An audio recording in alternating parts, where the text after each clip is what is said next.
Yes, good afternoon, everyone.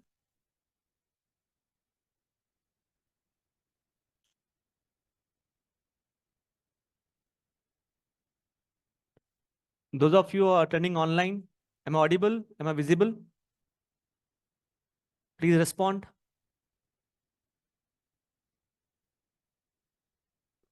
Okay, can you keep the cameras on, some of you?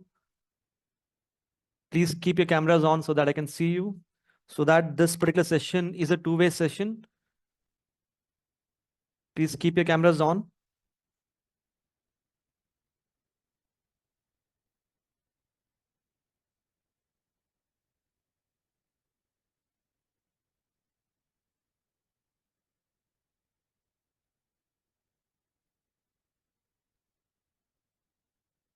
Yes, thanks, Soumya. Others?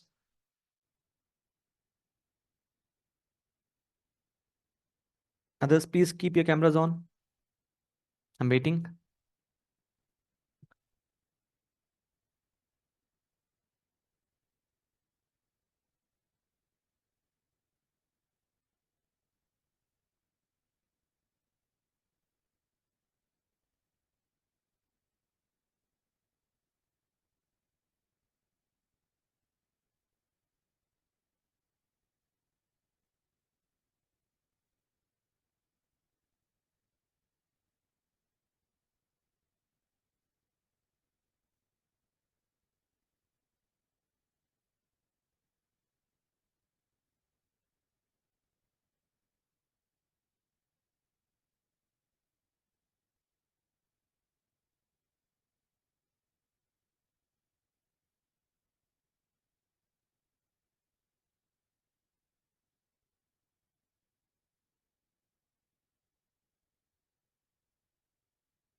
Yes, at the outset, I'd like to welcome you all to the interview guidance class for the Indian economy. So before I start with the class, let me congratulate each one of you who have been able to clear the mains and set to appear for the interview. Okay. So before I start with the class, let me just tell you what exactly is the interview round. So you know that UPSC conducts exam in different phases. In different phases, they focus on different aspects. Like in prelims, they would focus upon the knowledge of the students.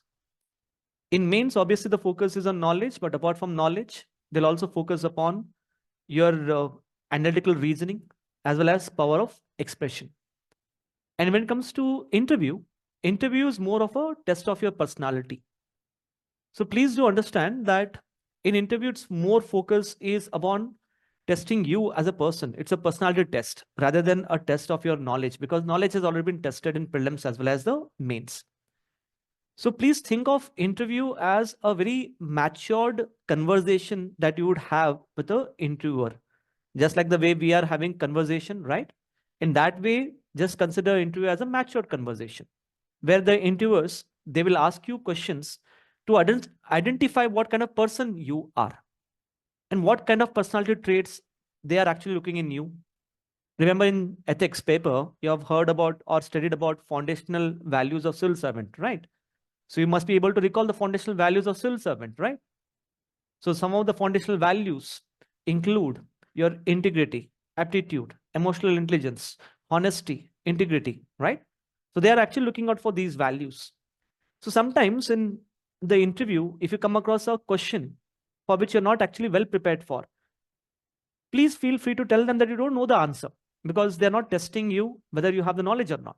So you can actually tell them that I don't know the answer, but at the same time, you should tell them that you'll go back and try to find out the answer to that, which shows your personality trait of learning the things which you actually don't know about it.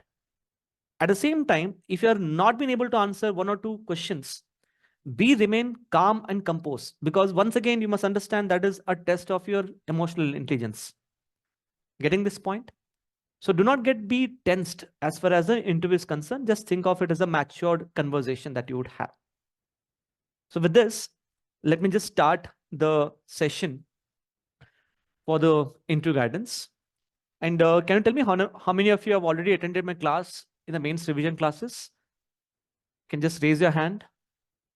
How many of you have attended the mains revision classes? Okay. Fine. So anyways, for those of you who have attended my mains revision classes, this would seem more of a kind of revision of what we have already covered. So what I will do, I'll just tell you in how this entire class is actually structured. If you look at the structuring of the class, what I will do first, I'll make you understand the general approach for the interview. General approach for the interview, wherein I will discuss as to what kind of questions you can expect from your DAF and how to prepare for such kind of questions.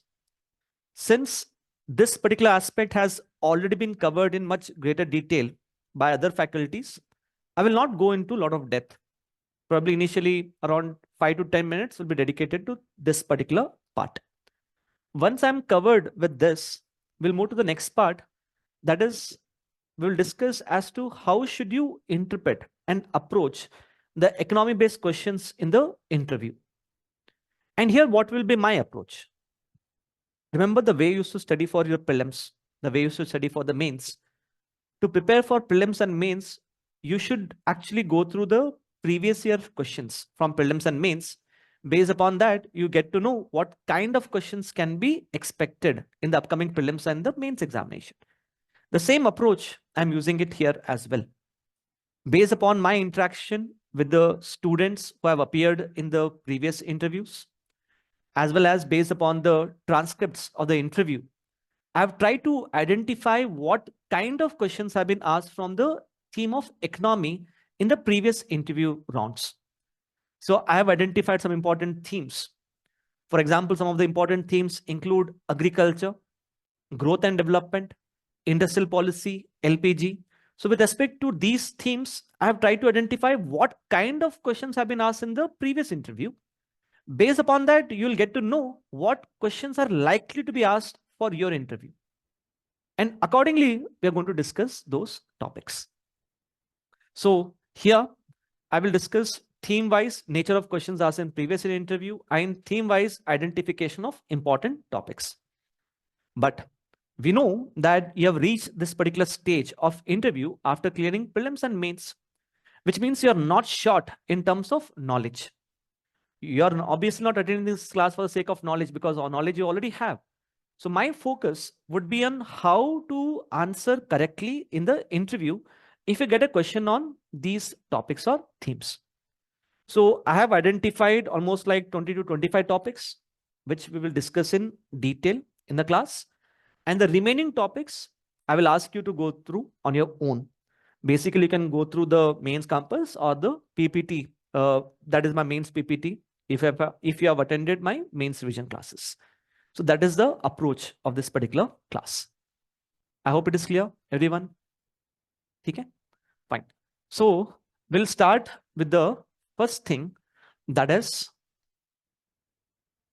the general approach as far as the DAF is concerned. So if you see, as far as the DAF-based questions are concerned, from your DAF, you could get either factual questions or you could get opinion-based questions. Both of these two kind of questions are possible. But from your DAF, what are the major topics or which aspect will be most targeted? From your DAF, the questions might be asked with respect to the place you belong to, or something related to your graduation or work experience, previous work experience, or obviously the questions related to your hobbies or achievements. So obviously it's difficult for me to pinpointedly say that on this particular topic, question might be asked for individually. But what I can very well do is for all of you, I can tell you what is the kind of approach that you must follow with respect to places, graduation, or hobbies. With respect to places which are mentioned, for example, your place of birth or the district you belong to or the state you belong to, there can be different kind of questions. Can you tell me what kind of questions can be asked from the place? What kind of questions? Historical background of the place. Then anyone else? Others? What kind of questions? Administration problems. Good, Soumya. Others? Anyone else? Economic situation. One district, one product. Good, Rishabh, Dev. Okay. Let me just tell you the kind of questions budget based. Okay. Let's try to discuss what kind of questions can be asked. Obviously, one, it could be asked with respect to historical aspect. Historical aspect such as the important dynasties which belong to your state, contribution of the freedom struggle of your district probably, or your state also. And you could be asked with respect to important historical personalities also from the state you belong to. Now, for example, let's say if you belong to state of Karnataka, with respect to important historical personalities, you might be asked a question about Kittur Rani Channamma, or you might be asked a question about Vishvesharaya as well. Getting this point? So you have to prepare for these historical personalities as well. Apart from that, you can see from geography, important places to visit in your particular state. So interestingly, there was one particular interview transcript which I was going through. In that particular interview transcript, the interviewer had asked a student from Bangalore that if I come visiting Bangalore, which all places will you take me for visit? Which means you need to have a fair idea as to what are the important places to visit in Bangalore and what is the significance of those places. So that is one aspect. Apart from geographical perspective, economic perspective also is something which is quite important. Now, for example, with respect to economic perspective, for example, let's say if you belong to state of J&K, they might ask you a question about saffron cultivation in J&K. If you belong to state of Maharashtra or Nagpur, a question on orange cultivation. Similarly, if you belong to, let's say, a state such as Karnataka, a question on Coorg coffee as well. So some important agricultural crops which belong to your particular state. That is something which is quite important. Specific problems of your district or some specific problems of your state. For example, for Punjab, the biggest problem is the drug menace. If Karnataka, repeatedly one dominant theme has been Belgavi issue. If you are from Eastern UP, a question on politicization of crime. This is something which has been asked repeatedly. So you have to identify some specific problems. Now, for example, in some of the interviews, they have asked a direct question. If you want to change something about your place, what would you change if you get to become a district magistrate? So you have to identify the problems and try to give solutions to that also. Getting this? Apart from that, you can see this is something which I've come across in some of the interview transcripts. Generally, what happens is, let's say I'm from South India, let's say from Tamil Nadu. I obviously know each and everything about Tamil Nadu. But what if I'm asked a question from North India, about North India? Obviously, I may not probably know much about North India. But can I say to a certain extent, being a part of Indian society, I need to know each and every aspect about different parts of India, right? So generally, I've seen students, let's say if you are belonging to South India, you'll know about South Indian history, South Indian geography, South Indian economy, and specific problems of South India. But if the same thing is asked with respect to North India, you may go blank. And obviously, we're talking about national integration. When you talk about national integration, don't you think I should know at least some aspects about other regions as well? So if you are from Tamil Nadu, please read something about North India and the other way also. If you are from North India, let's say if you are from Punjab, read at least some aspects about Tamil Nadu. Did you understand this point, right? Then you can see graduation or work. Now, this is something which has been a recurrent theme, especially for doctors and engineers.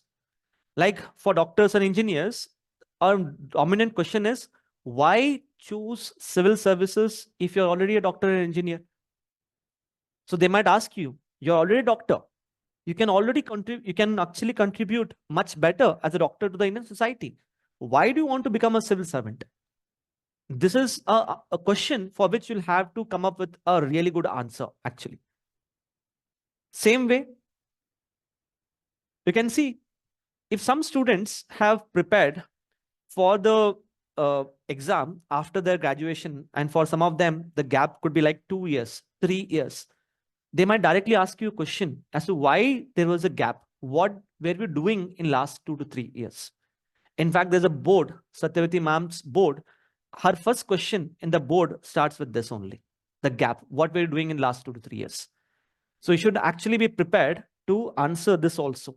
You should be in a position to highlight as to what were you doing in last 2 to 3 years.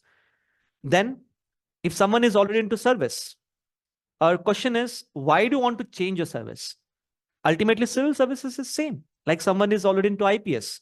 Why do you want to change from IPS to IAS? This is something which is quite important and you should be prepared for.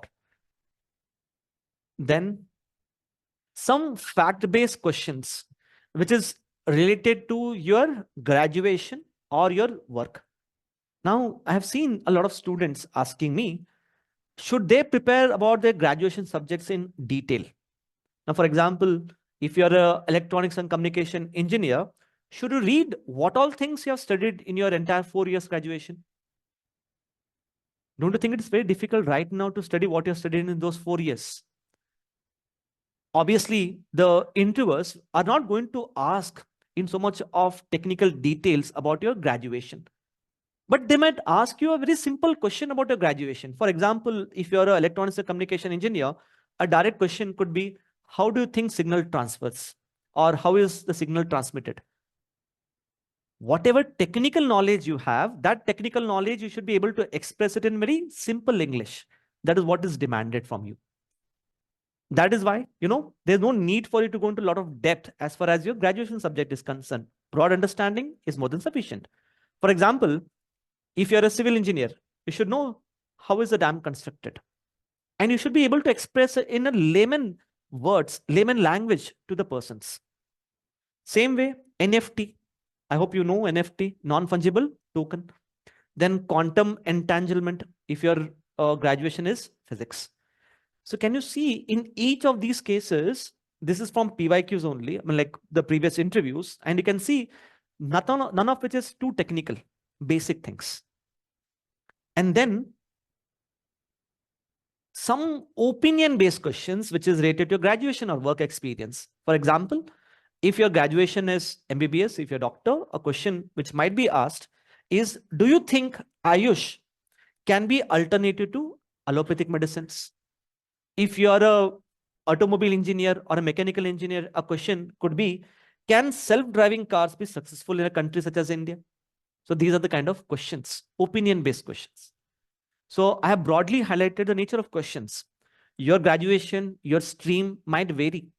So based upon that, you have to prepare for such questions accordingly. Similarly, if your optional is one of these subjects, they might ask you questions with respect to application based. For example, let's say if your optional is public administration, they might ask you a question such as, among the different models of public administration, which model is more suitable to India in the contemporary times? For the students who have PubAd as an optional, you would know that they have public different models like NPA, New Public Administration, New Public Management, which is more appropriate for India. These are the kind of things they might ask you. And last, with respect to hobbies and achievements, people have different hobbies.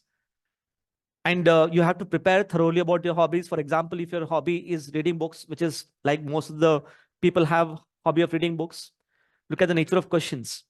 The books which you have read recently and your favorite character from the book. And what have you learned from these books? Have you applied those learnings in your day-to-day life? This is also something which is asked. Similarly, some people have written the hobby as stargazing. So they may ask you different things about stargazing as well. So they might ask you about constellations. They might ask you about the difficulties that you would face as a stargazer in a city like Delhi, where we don't get clear sky, right? So these are the kind of things which you might ask. So taking this, most of people would have filled sports as one of their hobby. Look at the kind of questions which are being asked. For example, why India wins very less Olympic medals. Has cricket affected other sports in India? If someone has written cricket as their hobby, watching cricket as a hobby, this is something which might be asked. How can sports be used for improving bilateral relations? You know about India-Pakistan, right? The sports relationship. So a question on that. Similarly, you must be knowing that in India, we have launched premier leagues for different sports. Like we have Indian Premier League for cricket, Kabaddi League we have, Football League. Among all of these leagues, only IPL is more famous, right? Why have other leagues not become so famous, not successful? So that is one thing. And from if you have written cricket as your another hobby, they might ask you some technical knowledge of what is Dusra. Some of you must have heard about Dusra, right? So they might ask you, how is Dusra different from Googly? This is something which you have to be prepared for. I hope we are clear, everyone. Okay, fine. So having understood these aspects about DAF-based questions, let us straight away jump into economy. With respect to economy, like I said, I have picked up different themes. Agriculture, industrial policy and LPG, growth and development, banking and finance, and so on. So I will right away start with agriculture. Okay. So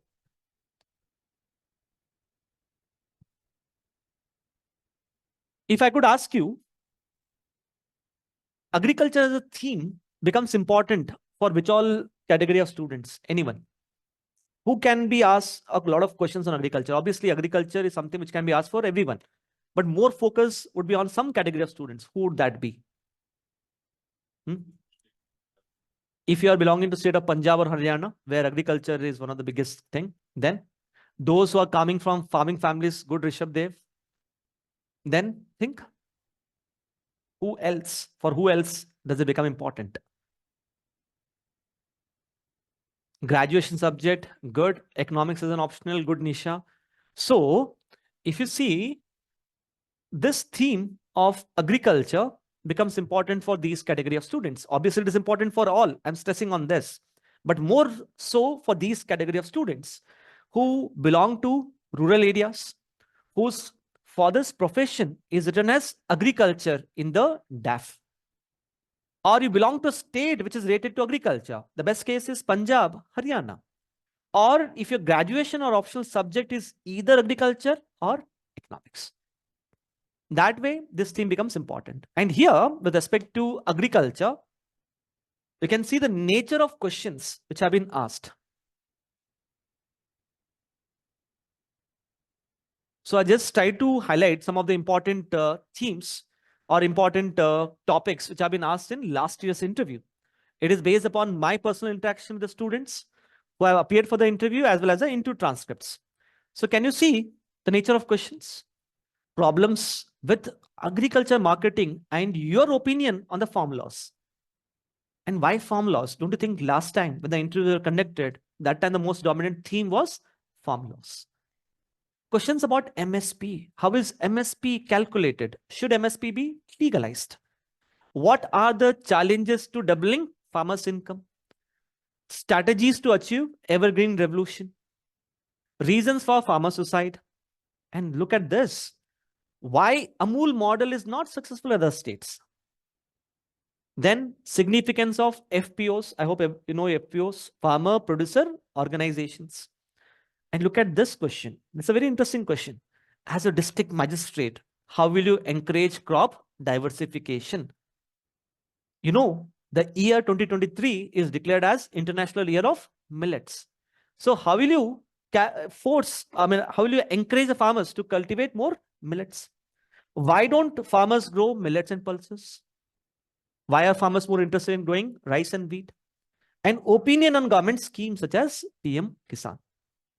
And let me tell you, these are the themes which I have identified from the interview transcripts of last year interview, as well as based upon my interaction with the students who have attended the interview last time.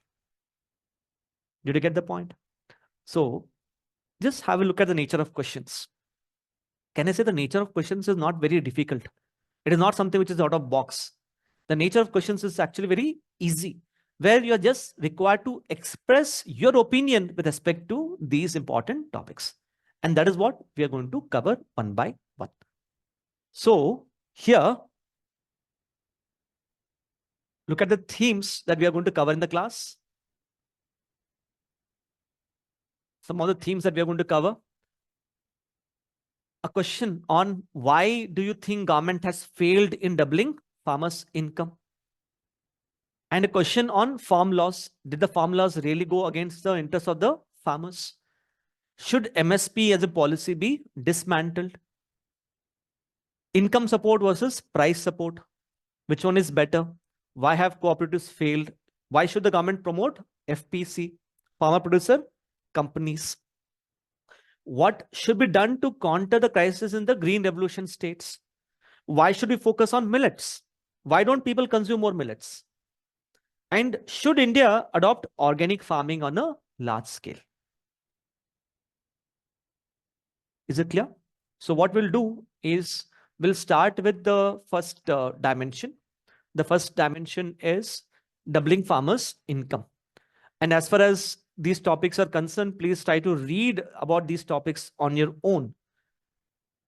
And as far as the PPT is concerned, you do not worry. I will share the PPT once the class is done. Okay, do not worry about it. So you can see some of the important topics which I've highlighted. Contribution of MS Swaminathan. Don't you think it's quite important? Why it is important? Because he is the father of Green Revolution, and recently was in news because he is no more, right? That is why it becomes important. So other things you can see, what is secondary agriculture, significance for the rural economy. So these things are quite important. So we'll start with doubling farmers' income. Okay. With respect to doubling farmers' income, what kind of questions can be asked in the interview? If I could ask you, what kind of questions do you think will be asked with respect to doubling farmers' income as a topic?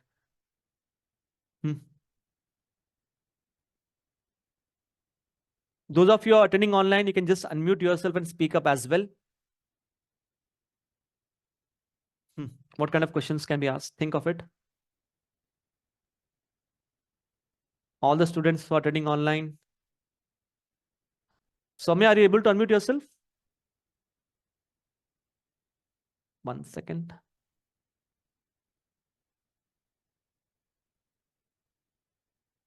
Okay. Now you can just check whether are you able to unmute yourself. Rishabh?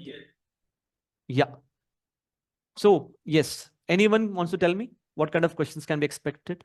The first question could be that has the government been successful in its... Has the government been successful in doubling farmers' income? Good. Then if I say why, yes, then why and how? And if I say no, then why not? And what is the gap that is there? What is the gap is there? Okay. So here, with respect to this particular question, doubling of farmers' income, what kind of dimensions can be asked? Let me tell you. First thing could be, when we are saying double farmers' income, what income are we talking about? Are we talking about doubling the nominal income of the farmers or the real income? Don't you think it's the most basic question you might be asked with? You know what is nominal and real income, right? Nominal income is an income which takes into account the inflation, the increase in prices. Real income is an income which is taking out the factor of inflation. So when you're saying double farmers' income, is it the nominal income or the real income? What do you think? Anyone? Nominal income? Okay, if you see nominal income, we have already been doubling the nominal income of the farmers. It's not the nominal income, it's the real income that we are focusing on. We are focusing on the doubling the real income of the farmers, not the nominal income. Clear with this? Now the question is, why should we double farmers' income? If the interviewer is asking you to logically explain why double farmers' income, anyone can tell me why should we double farmers' income? There was a Niti Aayog report, if I remember correctly, which said that the farmers' income has stagnated at around I think 8,000 rupees per month since the major part of the last decade. Okay, good. But why should we double it? That's my question. Obviously, one is like the farmers' income has got stagnated. But apart from that, okay. Here, think of it. We should double farmers' income because of two reasons. Reason number one, it's an intrinsic role. Intrinsic role here, it means it will promote the welfare of the farmers. It is like saying it is an end in itself. Please understand that. Doubling farmers' income is an end in itself. You understood this point? Second, doubling farmers' income has an instrumental role also. Instrumental means what? It's a means to some other goal. It can be used as an instrument to achieve some other goal. What is that goal? Our goal is, if you double the farmers' income, can I say the income of the farmers will increase, which will translate into increase in or improvement in socioeconomic indicators like education, health, sanitation, right? It will lead to improvement in socioeconomic indicators, which means our HDI, Human Development Index, will increase or not. At the same time, if the income of the farmers increase, can I say it will boost the demand in the economy? And what is a major driving force of the Indian economy? Consumption, expenditure. If you're able to boost the demand in the rural areas, don't you think it can help us achieve the vision of $5 trillion economy? Did you understand this point? So it has both intrinsic as well as instrumental role. That is why we should double the farmer's income. But if you see the present status as far as income of the farmers is concerned, see, whenever you're writing or whenever you are answering the questions in the interview, you should use more of facts, figures, more of recommendations of committees. So here, one important fact with respect to doubling farmers' income is you can see recently NSO, National Statistical Office, has published a report called as SAS Survey, Situation Assessment Survey. According to this survey, monthly income of an agriculture household in India is just around rupees 10,000. But good thing is the income of the agriculture households are actually increased. That is from rupees 6,000 in 2013 to rupees 10,000 in 2018-19. Don't you think at least some ray of hope is there? Some achievements is there as far as doubling farmers' income? But the question is, did we actually double farmers' income?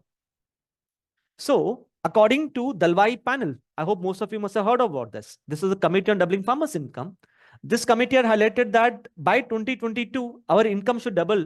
The farmers' income should at least increase to rupees 21,000, which unfortunately we have not been able to meet. So if you're answering the question on doubling farmers' income, you need to use these kind of facts and figures, which will give more weightage to your answer. I hope you are getting this point. If I could ask you, take a moment and think as to what are the challenges that we face in doubling farmers' income. Think of it. You know, what happens is in the interview, you are already very tensed before the interview. And they ask you a question such as a very open-ended question as to what are the challenges in doubling farmers' income. Sometimes it becomes very difficult to gather your thoughts. In mains, you have to write, and what you can do while writing itself, you can think. But here, how will you answer such a very broad-based question? Don't you think it's difficult that way? If we could ask you, what all points can you highlight here? Traditional methods of agriculture, hesitation not to diversify. Agriculture markets have not been developed properly. Good. Yes, Rishabh Dev? We can, to answer such a question, we can take a supply chain approach where we can focus on first the inputs, then the production process, and then the marketing and selling of the output. Good, and then good. we can discuss the problems in each step. Yes, very good. So what I have done to make your process easy, the process of thinking easy, what you should do with respect to doubling farmers' income, think of agriculture as an enterprise. Think of agriculture as an enterprise, and as an enterprise, agriculture will be successful provided the inputs. Farmers are able to get all the necessary inputs. Think of the necessary inputs: land, labor, capital, seeds, fertilizers. Farmers should be able to get more output. And then we should talk about the marketing, that is the prices. If you could think of the broad dimension, that is inputs, output, prices, you're as good as done. That's it. You'll have at least around 6 to 7 points here. Did you understand this point? That is how we should think. In fact, I'll tell you what. The Committee on Doubling Farmers' Income has said to double farmers' income, there are three things which are needed. One, we should reduce the input cost. We should increase the productivity, and we should enable the farmers to get more prices. That way, you can get to know that this is how we can double the farmers' income. So a very power-packed statement made by Committee on Doubling Farmers' Income was agriculture should be treated as an enterprise and farmer as an agripreneur. Look at the word agripreneur. Just like how we treat a person as an entrepreneur, farmer should become an agripreneur. So based upon this, we can see these are the points which you can say. Can you see the points which I've highlighted?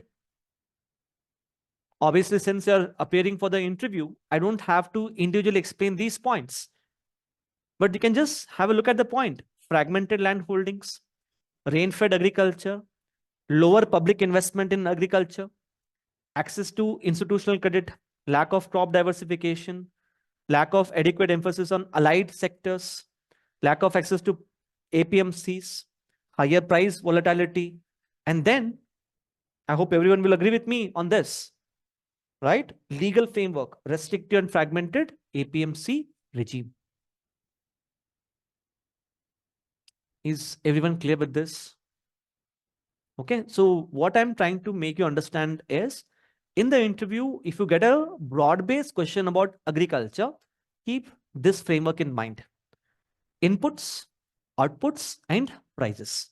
If you keep this framework in mind, then obviously you'll be able to answer any question. Anyone wants to me to explain any of these points? I hope they are self-explanatory. Right? Anything you want me to explain? No? Okay. Then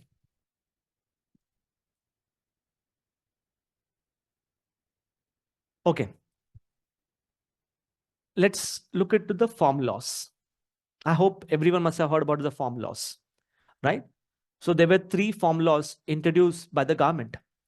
First farm law gave freedom to the farmers to sell their agriculture produce wherever and whomsoever they would want to. First farm law. Second farm law sought to promote and regulate the contract farming. And the third farm law was with respect to amending the Essential Commodities Act. They were the 3 farm laws. And here, with respect to the farm laws, what kind of questions are expected? You can just have a look at this. You might be asked a very factual question about what were the provisions of the farm laws. That's the first thing. Second, why was it called as 1991 movement of Indian agriculture? Can you tell me why it is called as 1991 movement of agriculture? Anyone? If I could ask you? Yes. Is it because it sought to liberalize, privatize, and globalize the agricultural sector? I would not say privatize agriculture. I would say it is called Liberalize. as 1991 liberalize. Yeah, that was a more appropriate word, right? Good, Franklin. So we are saying 1991 movement because farmers in India face number of restrictions with respect to whom and where they can sell the agriculture produce. We know that the farmers should sell the agriculture produce only to a trader who has a license. They are not allowed to sell the agriculture produce throughout India. So in a way, we gave this freedom to the farmer that you can sell the agriculture produce wherever and whomsoever they would want to. That is why it is called as 1991 movement of agriculture. समझ आया सबको? Why were farmers opposed to farm laws? What concerns the farmers were raised? And an interesting question which could be asked. This is something which is very debatable. Did the farm laws actually go against the interests of the farmers? Why were the states opposing the farm laws? And what is your opinion on the farm laws? And let me tell you, when a question such as this is asked, what is your opinion on farm laws? Don't you think it's a very debatable thing about your opinion on farm laws, which can lead to a lot of cross questioning as well? So what should be your opinion on the farm laws then? And I'll tell you whatever here opinion which you are building, try to build your opinion with respect to the committee reports on the farm laws. And any committee which has submitted its report on farm laws? Any committee that anyone knows? Yes? No? Okay. With respect to farm laws, one important committee which has submitted is the Supreme Court appointed committee on farm laws. Supreme Court had appointed committee on farm laws, and this particular committee has submitted the farm laws. And let me tell you what has this committee said. This committee has said the repeal of the farm laws has gone against a silent majority. Silent majority means it went on to highlight that 85% of farmers in India were actually in favor of farm laws. And what is the percentage of farmers who are actually opposing the farm laws? Only 15%. Getting this? So the repeal of farm laws, as per the Supreme Court appointed committee, has gone against the interest of the farmers. Silent majority. So what we are going to do is, there are certain debatable aspects about the farm laws. That is what we are going to look into one by one. Is it clear? And here, let me tell you, I would want each one of you to interact in the class so that I understand your perception. And this is the kind of response which you should be giving in the actual interview also. Clear with this? Okay, let's start with this. First, farm law. Important provisions, reason for opposition, and this. Okay, look at the first provision. We all know that the first farm law was introduced by invoking entry 33 of the concurrent list. I hope everyone knows entry 33 of the concurrent list. What is entry 33? Okay, entry 33 of the concurrent list provides for freedom of trade and commerce. Freedom of trade and commerce, which also includes agriculture commodities. So even though agriculture is a state subject, the central government invoked entry 33, which is in the concurrent list, and made a law to regulate the marketing of agriculture produce. Don't you think this will create a kind of tension, federal tension between center and state? And what were the states saying? States were accusing the center that center has encroached upon the legislative competence of the state government. So that is what the states were opposing. So a valid question which you might be asked in the interview is about, do you think center has actually encroached upon the legislative competence of the states? क्या लगता है आपको? Don't you think they are both correct in their own ways, right? Center is also correct, state is also correct. So what would be your opinion on this? Anyone? Anyone can just simply unmute and speak up. No, I don't think that the the center has encroached upon or trespassed upon the legislative competence of the states, because according to the constitution, on a concurrent list entry, if there are two laws, both by the union and the state, then the union law overrides the state according to the harmonious construction doctrine. Good. So that is one important aspect. But can I say, even though the center is empowered to make the law on a subject such as agriculture, this is wrong in the way it was introduced? Can we say that? It is wrong in the way it was introduced because it was introduced without prior consultation with the states as such. Now, let's try to understand what does Supreme Court appointed committee says with respect to this. Supreme Court appointed committee says that even though center has made a law on agriculture, it is good. It is good because the intent of the center was to create one nation, one market. So don't you think it's a much bigger goal that we are able to achieve? That's the first thing.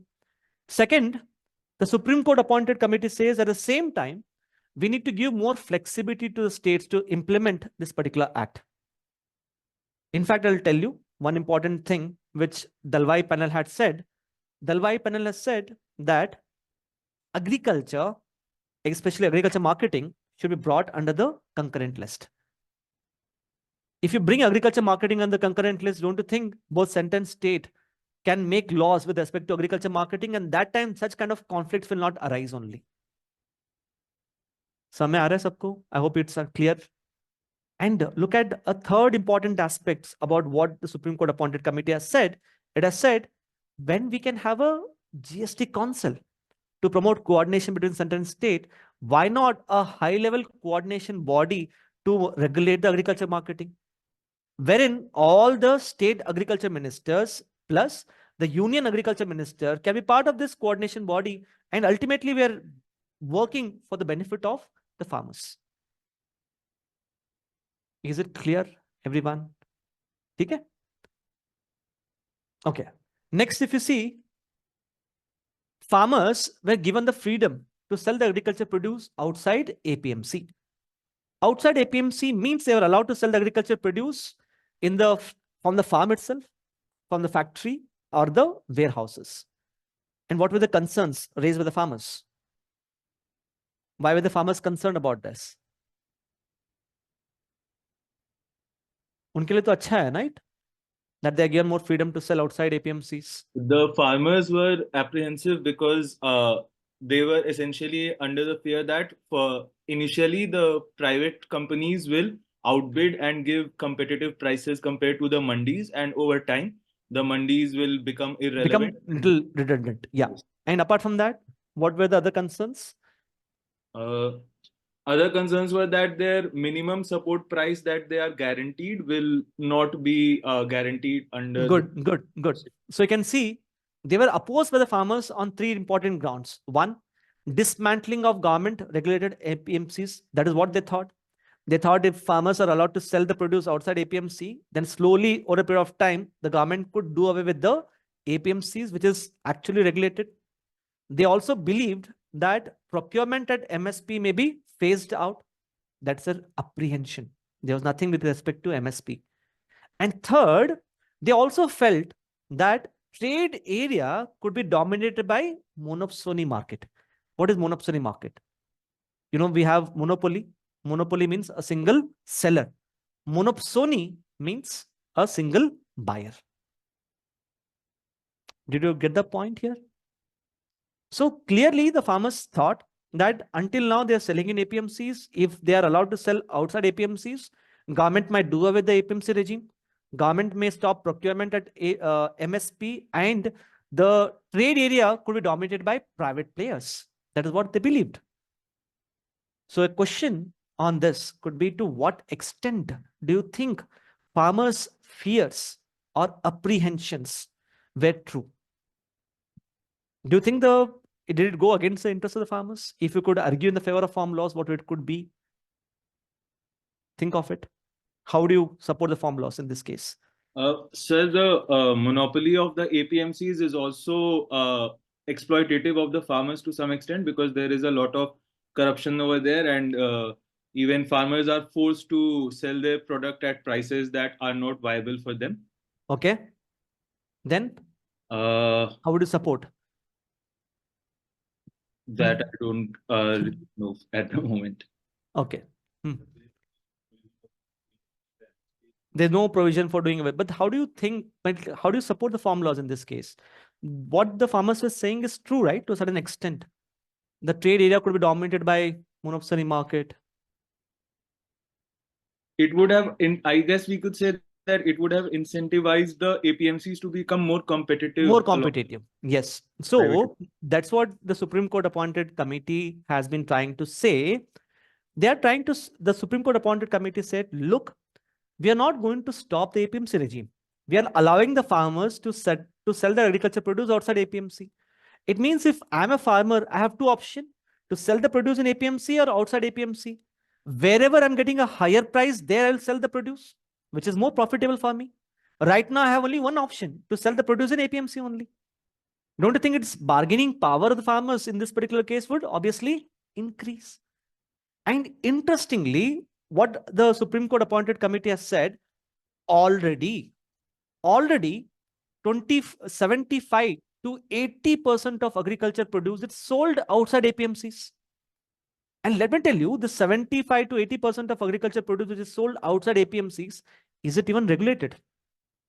It's not even regulated. So what was the government saying? Already something is taking place, which is sale of agriculture produce outside APMCs. We are just going to formalize that particular arrangement. Getting this point? So if you see, Supreme Court appointed committee was saying we are giving more options to sell the farm to the farmers. Only 25 to 30% of agriculture produce is sold in APMCs. Sale of remaining produce is outside APMCs, which is good. And government said we are not going to dismantle MSP. MSP policy is going to continue. I hope you are able to form your opinions based upon what I have discussed. समझ में आ रहा है? Okay. Apart from that, you can see an entity who has a PAN card can purchase agriculture produce in the trade area. That is what we said. And what was the concern? The concern was, unlike in APMCs, where buyers, that is traders, need a license, in the trade area, buyers don't need a license. What do the buyers simply need? They need only a PAN card, which means we are not effectively regulating the buyers. And the buyers could end up exploiting the farmers. That is what they were trying to say. Now, for this, Supreme Court appointed committee says, look at the interesting point. It says, look at some of the agriculture produce, such as milk. Milk is already sold outside APMC. I hope you agree with me on this.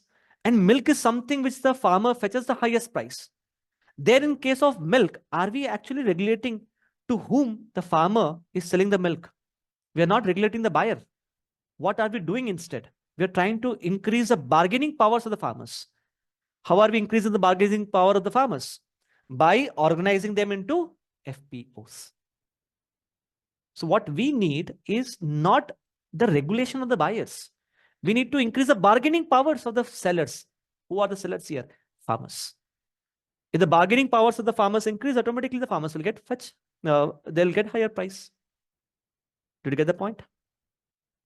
Then you can see no fee to be collected in the trade area, which is good. But why was it opposed? Why was it opposed? Who was not happy with this? Yes, Rishabh? The state governments. Yes. Because Opposed by the they lose states. their Because, revenue. yeah, they thought there will be loss of revenue. So if you are selling the produce in APMCs, APMC cess will be imposed. If you are selling outside APMC, no tax. So states feared a loss of revenue. And can I say, for a state like Punjab, the major source of revenue is through sale of produce in the APMCs. So what should we do in that particular case? It being said, introduce compensation on the lines of GST compensation.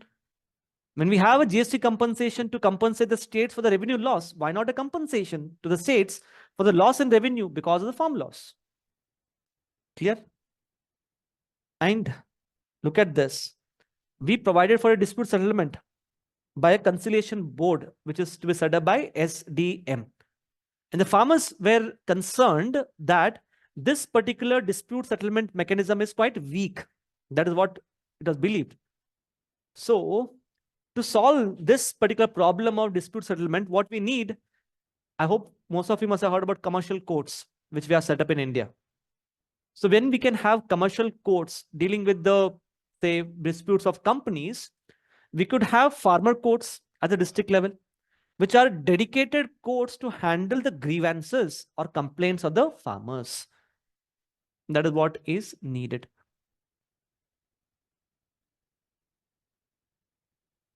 So to help you frame opinion on the farm laws, it's like saying farm laws, there's nothing bad about the farm laws. Obviously, there were like 1 or 2 loopholes in the farm laws, especially like the dispute settlement mechanism.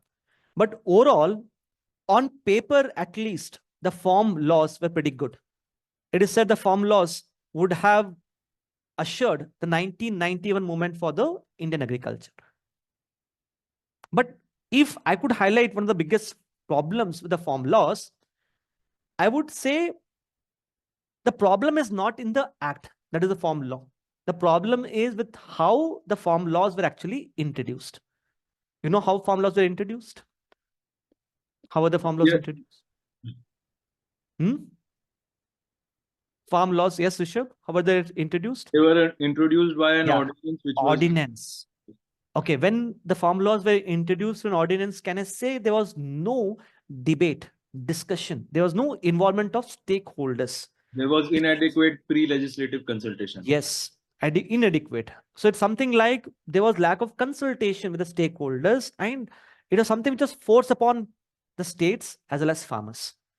If we had gone for a proper route of law, if we had taken into account the stakeholders into consideration, probably its acceptance would have increased. Do you understand this point? So ultimately, what Supreme Court appointed committee has said that we need to revive the farm laws. Is it clear, everyone? Okay. Okay. So I'm pretty sure, based upon the discussion that we have had, you'll be able to answer each of these questions. Have a look at the questions. What are the provisions?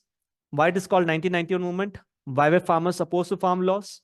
Did the farm laws affect the farmers' interest? Why were states opposing the farm laws? And what is your opinion on farm laws? Is it clear? Okay. Now the next topic for discussion is, should we dismantle MSP? Let me tell you why. You know, MSP right now is declared for 23 major agricultural produce, including the FRP for sugarcane.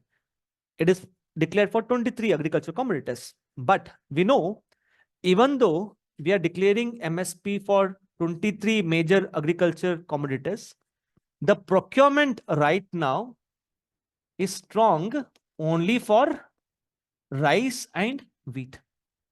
In fact, even for rice and wheat also, can you tell me what percentage of rice and wheat do you think is procured at MSP? Anyone? What percentage of rice and wheat is procured at MSP? Do you think it is 100%? 100% to nahi hoga? It should be around 20-25%, according Yes. to the last slide. It is around 25 to 30%. 25 to 30% of rice and wheat is actually procured at MSP. What about the other rice and wheat? It is actually procured below MSP. Apart from that, forget about rice and wheat. Look at the other crops. For other crops, if you look at the market price, the price at which the farmers are selling the other crops to the traders, this market price is much below MSP. Ultimately, MSP is a minimum support price that we are offering to farmers. But the question is, are we able to offer that? We have not been able to offer that. As you can see, almost like 75% of rice and wheat is sold below MSP. All other crops are sold below MSP. Then what is the use of MSP? Can I say MSP right now is more of a paper tiger? It exists only on paper. So why have something like paper tiger? Dismantle it. Do you think it is valid argument? Please take your time and tell me, all of you, should we dismantle MSP? If not, why? What is the utility of MSP now? Already we have increased the production of rice and wheat, so we don't no longer need MSP. MSP was needed when we needed a shortage of commodities, right? Yes. What do you think? We should not dismantle? Why? In what way MSP can be used then?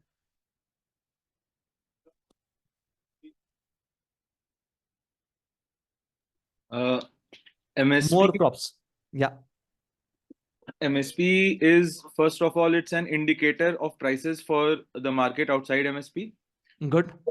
It is a buyer of last resort for the farmer, that if nobody else buys their product, then they can get it procured. Yeah. And it also provides a fail safe for farmers who do not have access to the market outside of APMs. Okay. ठीक है. So Rishabh, taking this forward, जो आपने बोला है, obviously, we can just check here. there are some strong arguments as to why we should dismantle MSP. We can look at this. Limited coverage in terms of crops. Only 6% of the farmers have got benefited. It is as per a committee called as Shanta Kumar Committee on FCI reforms. Hinder agriculture diversification, promote environmentally unsustainable practices, unsustainable food subsidy bill, violate subsidy limit. All of these are the arguments in favor. But can I say MSP as a policy is still relevant? Why as a policy it is still relevant?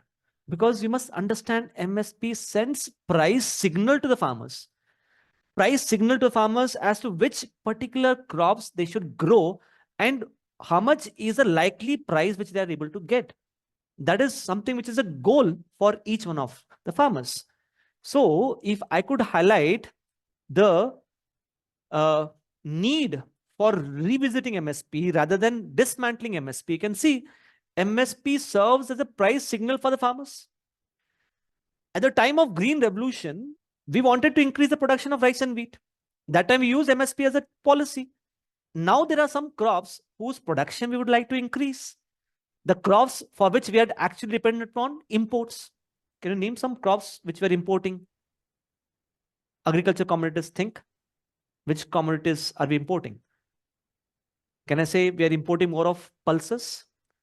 We are importing more of oil seeds, right? Palm oil, vegetable oil from Yeah. So here it can be used for the promotion of millets. Millets is something which we want to promote. It can be used for promotion of pulses. As far as these things are concerned, that is with respect to rice and wheat, right? That it is becoming more unsustainable. What we can do is we can go for close-ended procurement policy. I hope everyone knows close-ended procurement policy where we don't, where we put a limit. Key every year we'll procure only this much. Getting my point? Then you can see strengthen the procurement under PM Asha. I hope everyone knows PM Asha. It is about pulses and oil seeds. Encourage the states to declare MSP. In fact, what Kerala government has done, it has started declaring MSP for vegetables. So why are we limiting MSP as a procurement? It can be a price signal or it can be a tool to promote the production of other crops. And ultimately, if you want the farmers to get best prices, we should not just depend upon MSP. We have to explore other options also. That is also equally important. MSP alone will not enable us to give the right price to the farmers. Apart from MSP, other policy options, the other policy options is we have to strengthen the eNAM portal. We have to increase the penetration of APMCs into the eNAM, promote negotiable warehousing receipts where the farmers can sell the produce directly from warehouses, organize farmers into FPOs, farmer producer organizations, and reducing the post-harvest losses. I hope you're getting this point here. Will it be right to conclude that MSP can be an effective tool for creating a nudge towards diversification of cropping patterns? Yes, that's what I was trying to highlight. It's actually one of the tools which we can use it to encourage the farmers to promote diversification. In fact, we can see what Kerala government has done. Kerala government has already taken that initiative. And don't you think, why are we thinking of MSP as a central policy? MSP can become a state policy also. So states which have large area forest resources like Jharkhand, Chhattisgarh, they can declare MSP for minor forest produce. Yeah, actually we are already doing that. For minor forest produce already we are doing that, right? I hope you're getting this point here. So what happens is most of the time when you think about MSP, the first thing that comes to your mind is rice and wheat only. So just do not think about rice and wheat. Think of the utility of MSP as a policy. Clear with this? Okay. Next, is there a need for legalizing MSP? So I hope everyone knows FRP. FRP is fair and remunerative price, which is declared for sugarcane enjoys legal status. What is the meaning of being legal status for FRP? It's like if I'm a sugarcane farmer, if I go and sell sugarcane to a sugar mill should compulsorily pay me a price which is equal to FRP. If it pays me a price below FRP, then it is illegal. Now, you must be knowing during the recent farmers' protest, the farmers were demanding that even MSP should be legalized. What's a good thing if you legalize MSP? Farmers can seek judicial justice for Yeah, violation good, of. good. Then you're saying something?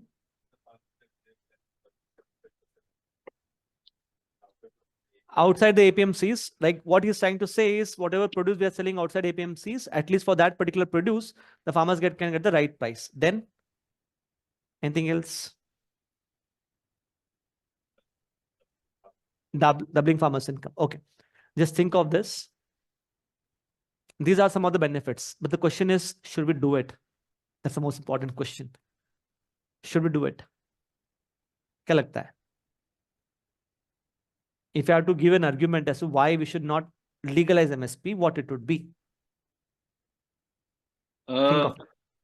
I think that in the long-term future, our aim is to create a one nation, one market, and also the government's business should not be business. So we should look at a phasing out of APMCs and MSP over a long-term period. Yes, that is good point. But there are other important points which I can actually highlight. What are these points? Let me discuss that. You can just see here. सबसे पहले, ask this question. Is it economically feasible? That's the most important question. Economically, it is not feasible. Even though it may be desirable or not, that's a different question. Desirability के ऊपर तो side में रखते हैं. But think of feasibility. Feasible बिल्कुल नहीं है. Economically unviable because we need how much? 17 lakh crores every year. If you look at a food subsidy bill, right now the food subsidy bill itself is increased to 2 lakh crore, which is already being said as unsustainable. Getting this? Then you can see administrative burden because it will put more burden on the judiciary. Goes against the interest of the farmers because the traders would be unwilling to purchase below MSP.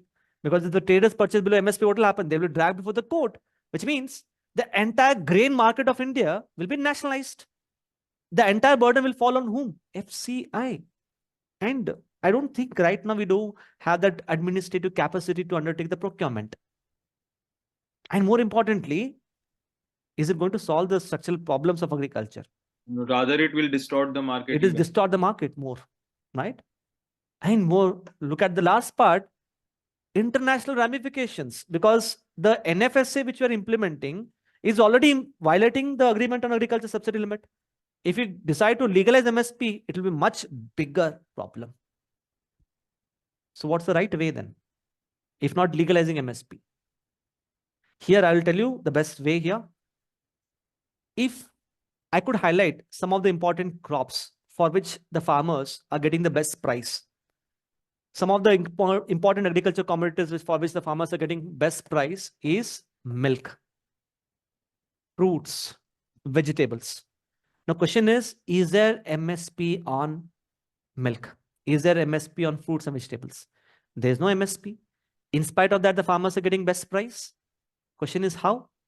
Because farmers in this particular case, they have been organized into cooperatives. Because of that only, they're able to get a much higher price. We have dairy cooperatives, right? Getting this point? So, yes, MSP is needed. But apart from MSP, the other options have to be explored. समझ सबको? Is everyone clear? Okay. Okay. Look at this. Think of this. Income support versus price support. Can you name some income support schemes of the government? PM Kisan. PM Kisan. That's of the center. Can you name some income support schemes of the states? States ka any income support scheme? Anyone? Raitu Bandhu, good. Apart from Raitu Bandhu, anyone has heard any other scheme? Has anyone heard about Kalia scheme of Odisha? Not heard of this. So there is one Raitu Bandhu, and then there is other scheme called as Kalia scheme from Odisha. Now, question is, in what way the income support schemes are better or price support? It gives more economic agency to the farmer. Good. I think the most important point is agency. Don't you think it gives more autonomy, freedom to farmers to decide as to how they would want to use that money for? And then it will boost the economy of the country. Then what else? Okay. You can just have a look at this things. More autonomy to the farmers, compensate the farmers for the rising input cost, encourage higher TFP, total factor productivity, because the productivity of agriculture is going to improve. For example, they'll have access to HYV seeds. They will have access to machines, because ultimately you're giving more autonomy in the hands of farmers. They will decide for themselves as to which one is best.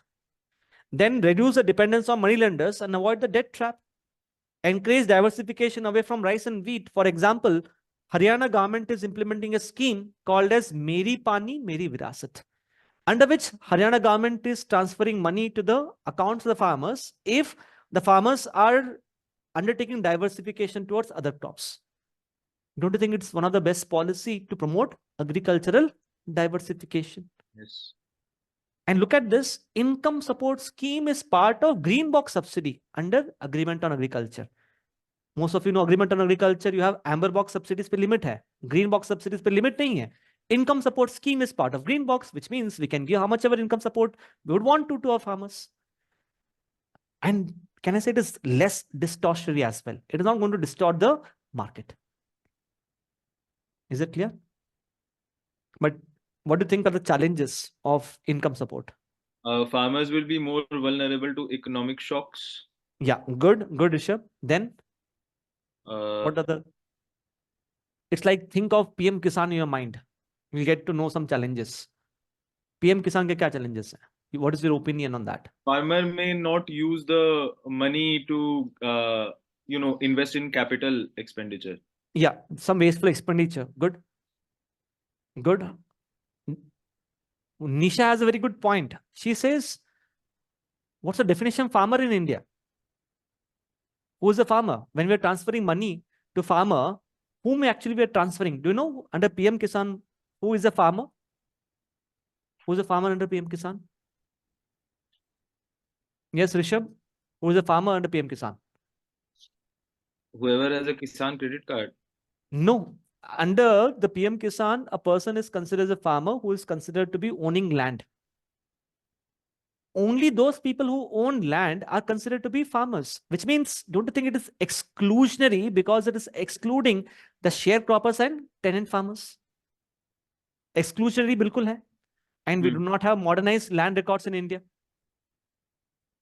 Getting this point? Okay. So you can just see here. These are some of the things which you can always highlight. So they might ask you a question something like this. Do you think that income support schemes are better over the price support schemes? So you can highlight as to some of the income support schemes, how they are better, and then say, in spite of this, there are some challenges also. समय आया सबको? I hope it's clear. ठीक है? Yes. Okay. Farmer cooperatives in India. Okay. Before we discuss farmer cooperatives in India, let me tell you why it is important. Importance number one. I hope you must be knowing that recently we have set up a new ministry called as Ministry of Cooperation. That's reason number one. Second, you must be knowing that the government is in the process of formulating a policy called as Sahakar Se Samriddhi policy. Sahakar Se Samriddhi policy means achieving prosperity, that is Samriddhi, through Sahakar. Sahakar means cooperatives. Getting this point? Center has not yet formulated it, but center has said we'll formulate Sahakar Se Samriddhi policy. It is in that particular context the topic of cooperative becomes important. In fact, in last year interviews, one question which has been repeatedly asked is, why do you think cooperative sector in India has failed? Why Amul has been successful only in one state, not in other states? What do you think are the problems of cooperatives in India?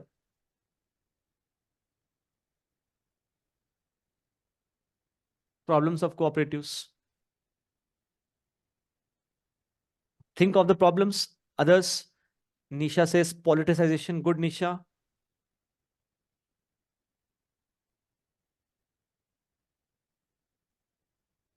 Others, what do you think are the challenges? Poor management. Okay. Infrequent elections. One could be that there are divisions within the cooperatives based on caste and communal lines. Okay. Lack of participation by members in decision making. Then there could be tragedy of the commons. Yeah, good. If you could highlight. Access to credit. Okay. Then they might ask you question directly, cooperatives क्यों fail हुए हैं India में? Okay. Let me just tell you these things.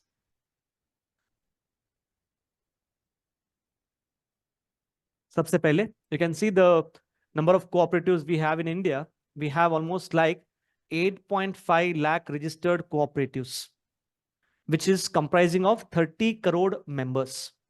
Why do we need cooperatives? Because it will promote collaborative farming. What is collaborative farming? You know that Indian agriculture is dominated by small and marginal farmers who account for 86% of farmers, right? The land is very fragmented. So what can happen as part of collaborative farming is the small and marginal farmers can come together, pool in their land. If they pool in their land, can I say we are able to solve one of the biggest structural problem of agriculture, which is fragmented land holdings. Mechanization will also become easier. Because of pooling in land, after they pool in land, let's say they decide to grow common crops. Because they're pulling in land, growing common crops, can I say it will achieve higher economies of scale? Higher economies of scale in terms of access to inputs. Like if they're growing common crops, everyone needs same seeds. Everyone needs same fertilizers, which means now they will be able to procure the inputs in bulk. And when we purchase inputs in bulk, what do you think will happen to its prices? Prices will reduce. So input cost will reduce. It will also be a positive step towards increasing the technical capacity of the farmers, because the extension programs through Krishi Vigyan Kendras will be easier to deliver. Correct. So that's what I mentioned here. Enhance productivity. They'll have access to technology. They'll have access to machines, and they will be able to get much higher prices. Now, for example, when the farmers are saying growing same crops, they are able to aggregate the crops. When they aggregate the crops, they'll have higher marketable surplus. As they have higher marketable surplus, option number one, they can go for value addition. By doing value addition, they can get a higher price. Option number two, they can go and sell in the market. And when they sell in the market, they can get a much higher price. I hope you're getting this point. That is why we need to promote cooperative sector in India. The best example is the Amul model, which has been able to have a phenomenal success. But if I could tell you the problems and concerns, you can see the problems and concerns. Look at all of this. Take your time. Lack of participatory character in the cooperatives. I hope you agree with me on this. It being said, the cooperatives have a problem which is generally called as free rider problem. What is the free rider problem? If you're part of cooperatives, you'll be able to get a number of incentives, one of which is access to credit. So farmers are becoming part of cooperatives not because they want to contribute to cooperatives. Farmers are becoming part of cooperatives because they can get some incentives. Free rider problem. Where is the participation? Cooperatives can be successful only when there is a meaningful participation by the farmers. I hope you agree with me on this, right? Dominated by rich and influential members. This is especially the case of the cooperatives in Maharashtra, sugarcane cooperatives. They are dominated by politicians, rich people. Restricted coverage as their area of operations are limited. For example, let's say there's a company registered under the Companies Act. Can I say this company can have its operations throughout India? But if you have a cooperative, the cooperative operation is restricted to a particular state or a particular city only. Samay aa raha hai sabko? Getting this?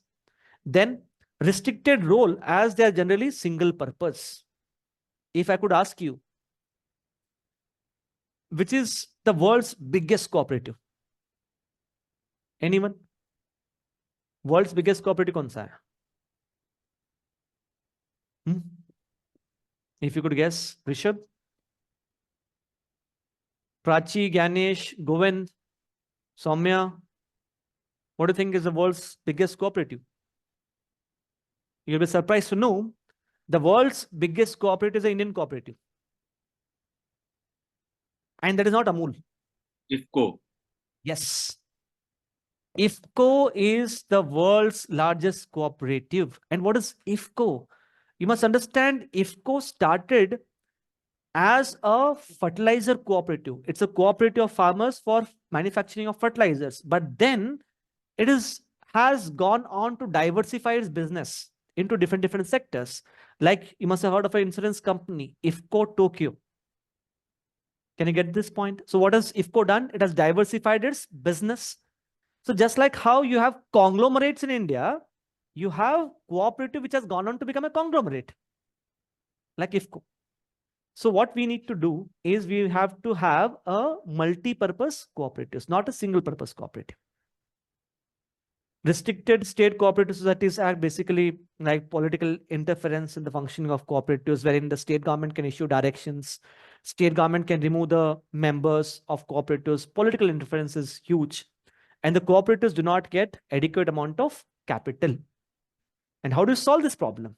You can see, please, when you're writing, when you're saying the answer about cooperatives, please use this committee. What's the name of the committee? Chaudhary Brahma Prakash Committee. Use this committee. And you can just look at these recommendations. Adopt Model Cooperatives Act to reduce the government's role, enhance participatory character, promote higher economies of scale by doing away with the area of operations and merger of cooperatives. Remember, the Home Minister proposed for a merger of two big milk cooperatives in India. Which are the cooperatives? You have heard? Milk cooperatives which the Home Minister proposed for merger? Amul and KMF. Karnataka Milk Federation from Karnataka and Amul from Gujarat. So that we can have a much higher economies of scale, but it was opposed by the farmers in Karnataka. Yes, recent Multi-State Cooperative Societies Act has a provision regarding this. Good. So what I would say is obviously there's no, I cannot go into the details of all of this. Everything is there in the mains compass. Please read about it. I have prepared the mains compass, सारे challenges, सारे strategies I've highlighted. Please take out some time and read about the cooperative sector. You might get a question about this. समय आया सबको? Everyone? Okay. Next is agriculture. I hope you should be able to go through on your own. Agrarian crisis in green revolution states. Okay. And I have highlighted here important aspects of crisis. Some of you may have heard about a very famous agriculture economist. His name is Ashok Gulati. Writes in the Indian Express. Yes, he writes in the Indian Express. I've taken his opinion to highlight the extent of agrarian crisis in green revolution states and strategies as highlighted by Montek Singh Aluwalia committee, which was appointed by the Punjab government. I hope you should be able to go through this. Same way, I've highlighted about the millets in India, like what kind of questions should be asked with respect to millets. Significance of millets could be asked. Problems related to millets could be asked. What initiatives the government has taken could be asked. And what are the strategies which are needed? In fact, this was a topic which I had covered in last year's budget. So I had covered this in detail. The mind map is already there. Please go through about it. And you might get a question about millets because the year 2023, as you know, is declared as the International Year of Millets. Clear with this? Okay. Let me ask you one simple question. What do you think is the difference between organic farming and natural farming? Anyone? Organic farming and natural farming में क्या difference है?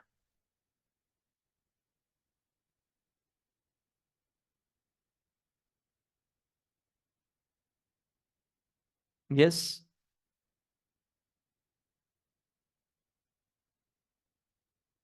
Organic farming uses organic or inputs like manure and vermicompost and all, but What about natural farming? natural farming, I think it does not use any such input. Okay, good, Nisha. Ujjwal, you raise your hand. Good, Nisha. So I think that natural farming is more about using natural techniques without the use of any chemical fertilizer. Like we talk about zero budget natural farming and Yeah. Bharatiya Paddhati.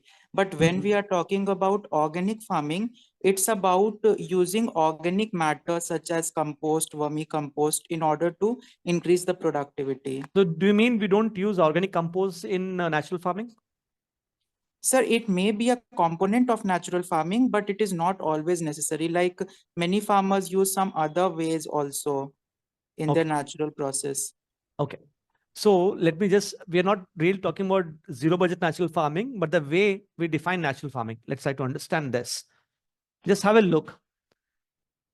Both organic farming and natural farming are against the use of chemical fertilizers and pesticides, which is common to both. But what is the difference here? Natural farming is more about farming where we are living things to nature, where there is limited human intervention. That is one of the fundamental difference between organic farming and natural farming. That is the first thing. Second and most important difference, you can see in organic farming, we'll focus more on using external organic fertilizers. We might procure external organic fertilizers. For example, we'll use organic manures like compost, vermicompost, cow dung manure, etc.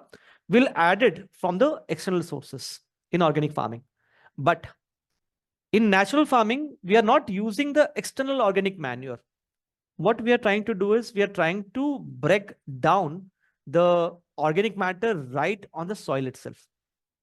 So you can see decomposition of organic matter by microbes and earthworms is encouraged right on the soil. It means it is more localized that way.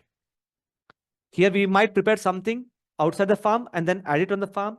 But natural farming is more about preparing it on the farm itself. That's the most important difference. I hope you got to know. Like the reason why I'm saying is India is promoting both organic farming as well as natural farming. So there's a minute, very thin line of difference between organic farming and natural farming. It might be a little technical, just know about this. Samaya, then you can see here, organic farming, it will promote vermicompost. It is in favor of vermicompost, whereas natural farming is against the concept of vermicompost. The reason why I'm discussing this is you might get a question something like this. Do you think India should promote organic farming on a large scale? Organic farming or natural farming? There are certain compelling arguments in favor of promotion of organic farming, and there are certain compelling arguments not to promote organic farming on a large scale. Because if you promote organic farming on large scale, can I say India might go the Sri Lanka way as well? What happened to Sri Lanka? Sri Lanka promoted organic farming on large scale. It affected the overall yield. So what do you think? What we must do? What is your opinion on this? Think of it. If an interviewer is asking like this, आपका opinion क्या रहना चाहिए?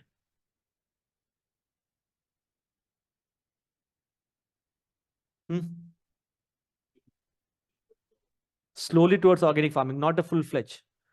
Then, but do you think it is even feasible to promote organic farming throughout India? No. Desirable to hai, but is it feasible? If it is not feasible, why? Ask yourself. Why do you think it's not feasible?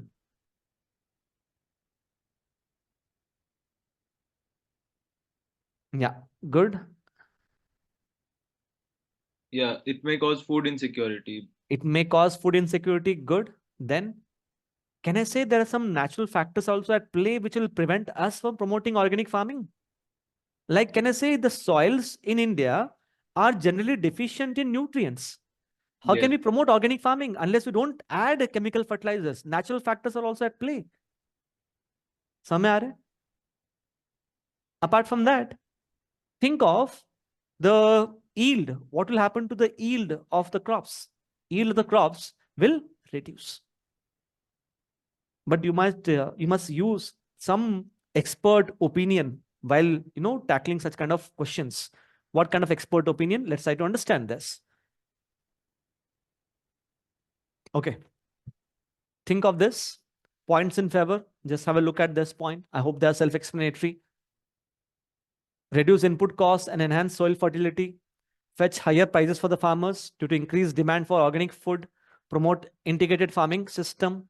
Reduce the fertilizer subsidy. How much fertilizer subsidy are we spending every year? Any idea?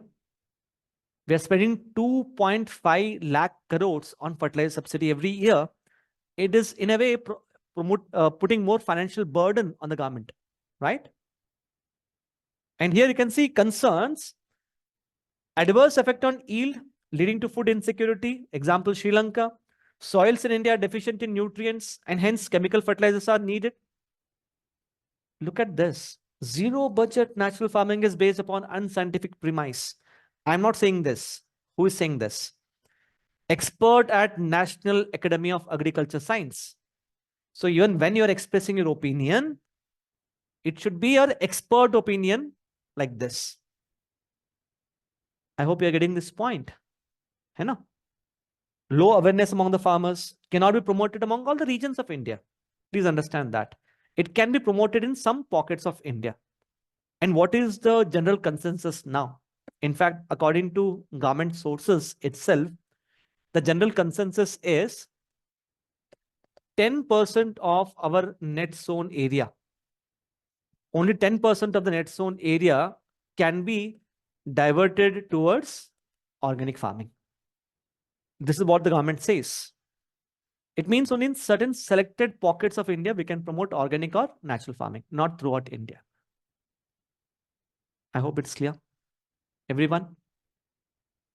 I hope you are able to understand how to frame your opinion based upon the discussion that we are having, right? Okay.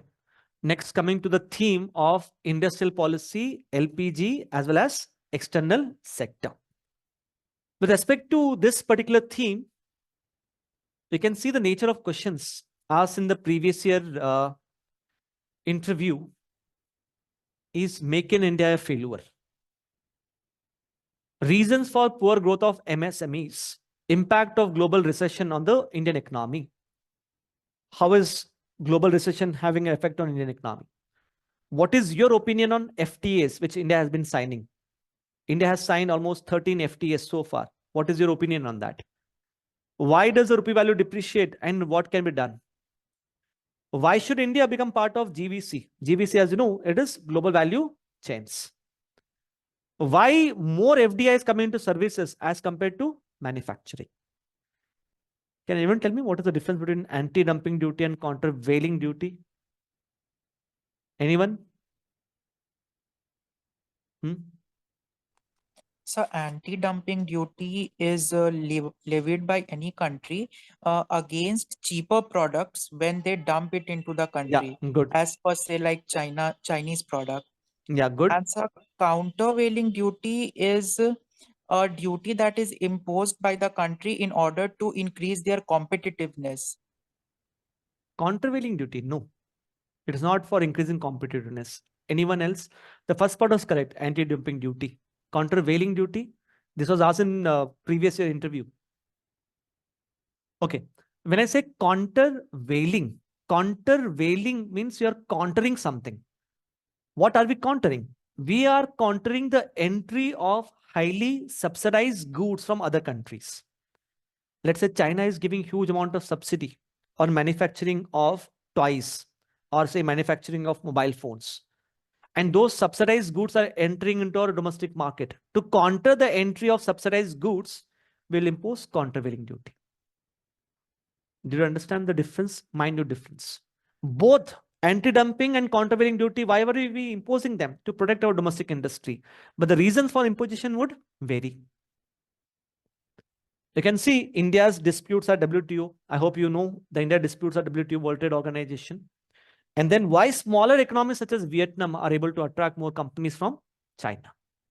Bangladesh and Vietnam are able to attract more companies from exiting from China? That is what they have asked. So once again, pretty simple questions. Some questions might be a little conceptual, like anti-dumping duty or countervailing duty. So what I will do is I'll start with the discussion of some important topics one by one. We can see the topics that we are going to cover is this. Is Make in India a failure? Is PLI the right way to boost manufacturing? Is Atmanirbhar Bharat revival of import substitution policy? Do credit rating agencies reflect India's fundamentals? Is India resilient to external shocks? Why Indian economy is service sector led? And obviously the topic of internationalization of rupee and trade settlement in rupees. I hope it's clear, everyone. And there are some important topics which you should study on your own. You can see, I hope you must have already studied highlights of FTP, Foreign Trade Policy 2023. India's experience with FTAs, integration into GVCs, issues with the MSME sector. You know any committee related to MSME sector? Anyone knows any committee related to MSME? How to revive MSMEs?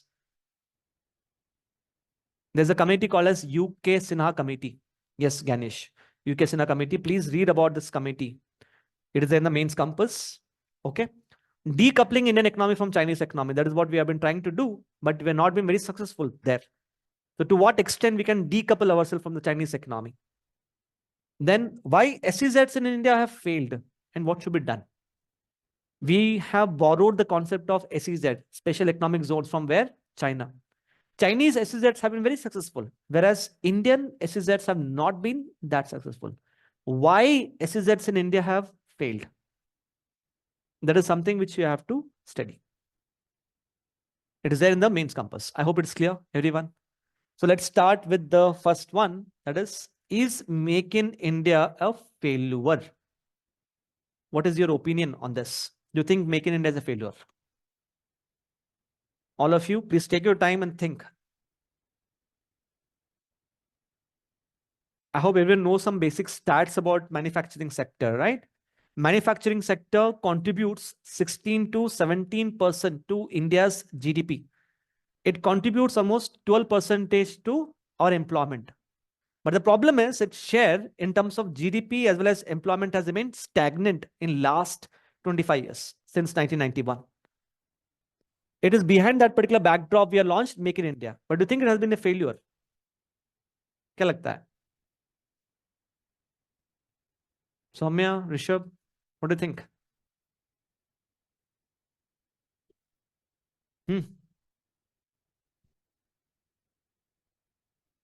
क्या लगता है?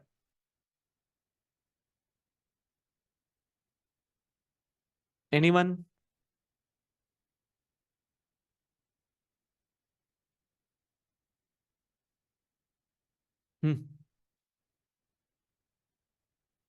It is not a failure. Why do you think it is not a failure?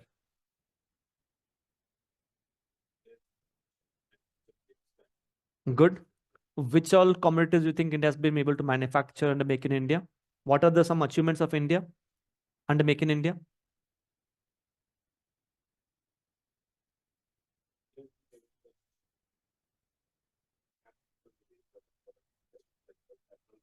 Apple has been, yeah, good. Anyone else? Rishabh, Soumya? Defense, mobile manufacturing. If you see statistics, there's not much significant progress. However, boost to exports. Good, Nisha. Then?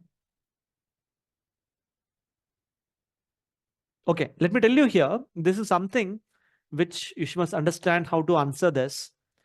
See, we know that for sure, Make in India, it has been launched in the year 2014-15 so as to boost our manufacturing sector, right? And can I say just around 7 to 8 years is not enough to judge the performance of Make in India, because the manufacturing sector has not been developed until 1991. So it is very difficult to measure the performance of Make in India in the last 7 to 8 years, because you must understand manufacturing is something which will take time to develop. This is something what we must always answer. Samay aa raha hai? Something we have not been able to achieve in the last 25 years. How can you think that it can be achieved in the last 7 years only? So that is a more appropriate answer.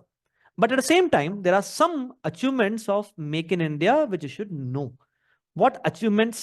Because this will help you to frame your answer. Okay, look at the achievements of Make in India. This is something which is quite important. In the last 7 years, our manufacturing output has actually registered an increase in absolute value. Yes, in terms of GDP, it has remained stagnant, which is something which is unquestionable. It has stagnant at 16 to 17%. But in terms of absolute value, it has increased 18 to 25. Record FDI inflows. Highest ever merchandise exports from India. You must be knowing about it, right? It can be traced to Make in India. India has gone on to become a net mobile phone exports. Net mobile phone exporter. That is, when I say net means exports minus imports. You can see earlier kitna tha ye? -3. Now it has increased to +10. It is in a way ensuring Atmanirbhar Bharat, right? India's defense exports have increased. As you know, India is one of the largest importer of defense goods. And the very fact that India has gone on to become a major exporter of defense goods, it's one of the achievement of Make in India. And lastly, India has a phenomenal turnaround as far as the toy market is concerned, where we have been trying to promote the indigenous toys and reduce our dependence on the Chinese toys. Now, these are some of the things that you can always use in support of Make in India. Samay aa raha hai sabko? But at the same time, I hope some of you must have heard about national manufacturing policy. What is the target of national manufacturing policy? Anyone? What should be the contribution of manufacturing sector to our GDP under NFP, National Manufacturing Policy? 25. Good, Ganesh. It should increase to at least 25%. But the thing is, even now, the share of manufacturing sector has remained stagnant at 16 to 17%. So what do you think we must do to encourage the domestic manufacturing? Quickly gather your thoughts and tell me. Suddenly, if you ask a question, what should we do to promote Make in India? Socho, what all points can you write or think or tell in the interview? Ease of doing business, good. Others, improve the ease of doing business. What all things we should do to promote domestic manufacturing? Huh? We should promote infrastructure, promote ease of doing business, MSME promotion, good, Soumya. Logistic policy, good, Ujjwal. Then, can someone tell me what we should do with respect to MSMEs? MSME sector has failed to grow, right? तो करना क्या चाहिए MSMEs को? Anyone? Include sectors such as textile and PLI. Good, Manisha. Yes, combat the draftism in the MSME sector. Very good. Our manufacturing sector has come to be dominated by draft MSMEs.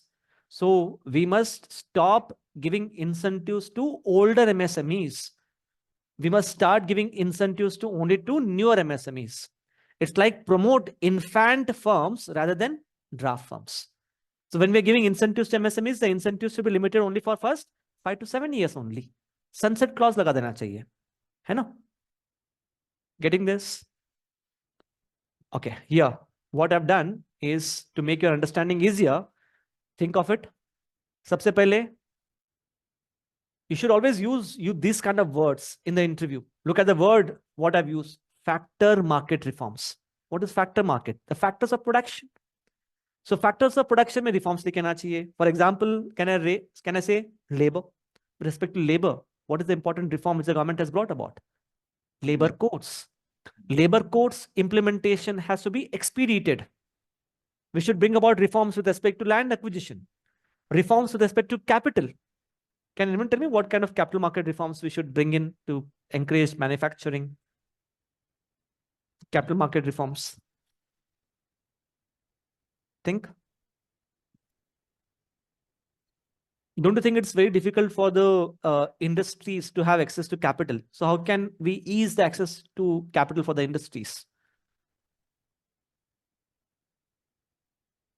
Strengthen the corporate bond market. Strengthen the corporate bond market so that the industries can raise capital from the bonds. We can do something similar as we are doing for disinvestment in PSUs, making exchange traded funds. Yeah, bundling. good. We can do that. Capital market reforms should be like we have to deepen the corporate bond market, reduce our dependence on the banking sector, and address some of the problems related to entrepreneurship. If I could ask you what is the biggest problem related to entrepreneurship in India, what it could be? सबसे बड़ा problem क्या है entrepreneurship का?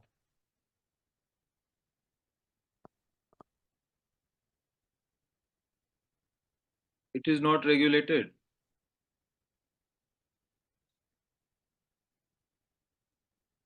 How many of you have heard of this Chakravyuh challenge of Indian economy? So easy to get in, but difficult to get out. Yes, Samay, good. When I say Chakravyuh challenge, it's like we have made it easier for the entrepreneurs to start a new business. But the problem is we have made it difficult for the entrepreneurs to exit the business.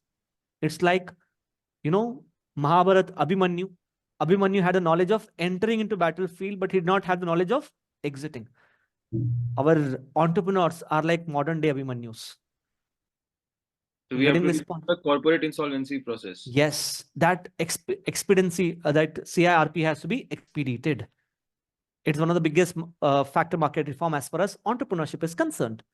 Same way, there are some taxation related issues related to startups. You must have heard about issues related to angel tax, issues related to funding. So those issues would have to be handled. Yeah, IBC has indeed helped with this, but IBC, what's the problem with IBC? Can you tell me what is the average time under IBC? Kya hai abhi time? Maximum it has to solve in 330 days. But how much time is the average time under IBC now? Under IBC, average time for resolution is 450 days. Maximum it should be resolved in 330 days, which means IBC is still yet to reach its optimal capacity. And also it does not include cross-border insolvency. Yeah. There are other issues. And some of you may have heard about Baba Kalani Committee. It's a committee on SEZ, Special Economic Zones. Please read about it. Okay. Now look at this. Now this is a very interesting topic. Is PLI the right way to boost the manufacturing? Now, what is production linked incentive scheme and why is it in news? Recently, the ex-RBI governor, Mr. Raghuram Rajan, has highlighted some concerns with respect to PLI, because of which PLI has become a little controversial, production linked incentive scheme. So what is that controversy? Let's try to understand. Okay? But I hope everyone knows the basics of PLI. Under production linked incentive scheme, what are we doing? Like we are setting a limit, or we are giving incentives to the industries if they are able to achieve a certain level of investment and certain amount of output. So based upon that, we are giving a incentive. How much is the incentive generally? What's the percentage of incentive which we are giving to industries? Anyone?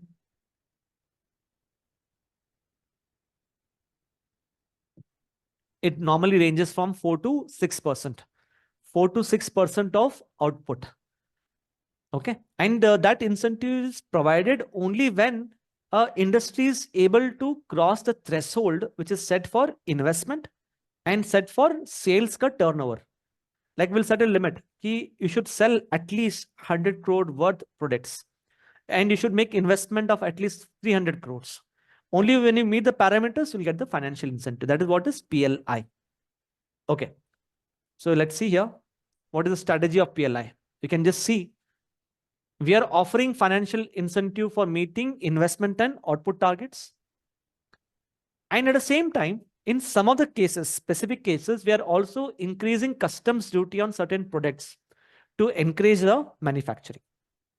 Basically, we are trying to increase the custom duty on finished products so that it is more feasible to manufacture in India rather than importing it.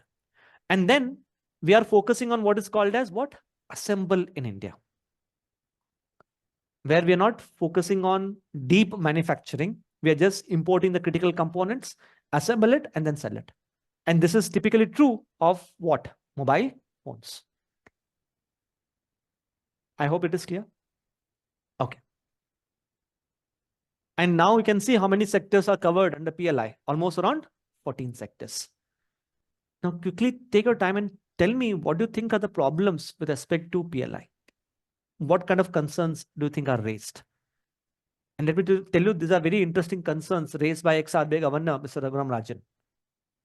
Anyone has heard about this? Concerns of PLI, Production Linked Incentive Scheme. Okay, let's try to understand this. Okay, सबसे पहले, look at the first criticism. Ultimately, to boost our domestic manufacturing, don't you think we are giving financial incentives? Financial incentives are given to industries to increase their domestic manufacturing, which means industries will increase the domestic manufacturing only until the time they're given subsidies. If subsidies khatam ho jayega, tab kya karenge? They'll obviously not increase the production. And PLI is designed for next 5 years. For sure, for next 5 years, production will increase. But what after 5 years? Don't you think it is a kind of short-term solution to boost our manufacturing sector? And we must understand we cannot depend upon subsidies, incentives to boost our manufacturing. We have failed miserably in the past. Were we able to encourage the manufacturing by MSMEs? We failed there. Did we encourage manufacturing by SEZs, special economic zones? No. How will PLI be successful then? So what Mr. Rajan is trying to say is, rather than giving short-term incentives, try to address the bottlenecks of the manufacturing sector. If you address the long-term bottlenecks, that is much better than giving financial incentives. That is what he's trying to say. Samay aaya sabko? Is everyone clear? Look at the second.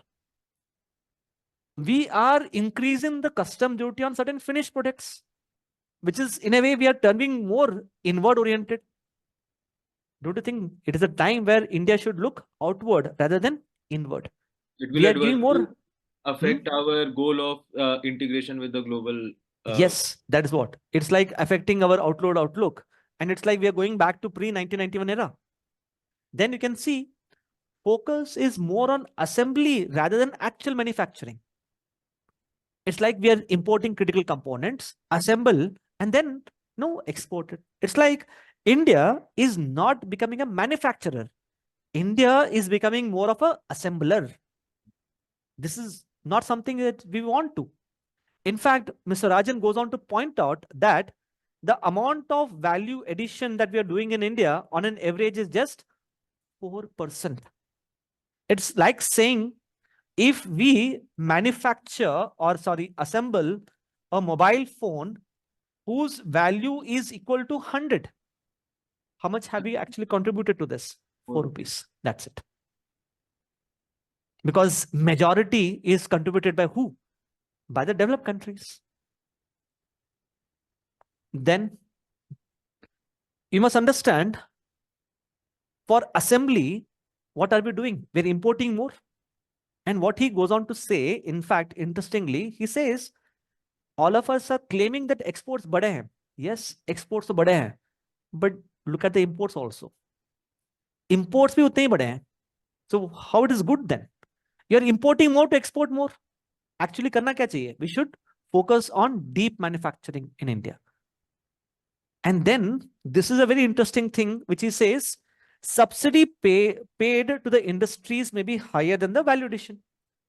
See, when we pay subsidies, subsidy can be paid only on value addition, or subsidy can be paid on the final product.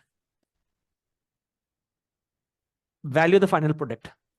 Right now, how do you think we pay subsidy? Is it on the value addition or the value of the final product? Value of the final product. Value of the final product. So think here, 100 rupees the final value of the final product. So we are providing a subsidy of how much? Rupees 6. When you're providing a subsidy of ₹6, look at the amount of valuation which they are doing. Only ₹4 valuation. Yani, who is at a loss? Government is at a loss. समझ आया सबको? But does it mean that PLI should be given up? Should be No, given up the PLI? it should be reformed. It should be reformed. Yes. But how do you support PLI scheme? And let me tell you, Raghuram Rajan is not, he's a very well-known economist that way. It's very difficult to counter him.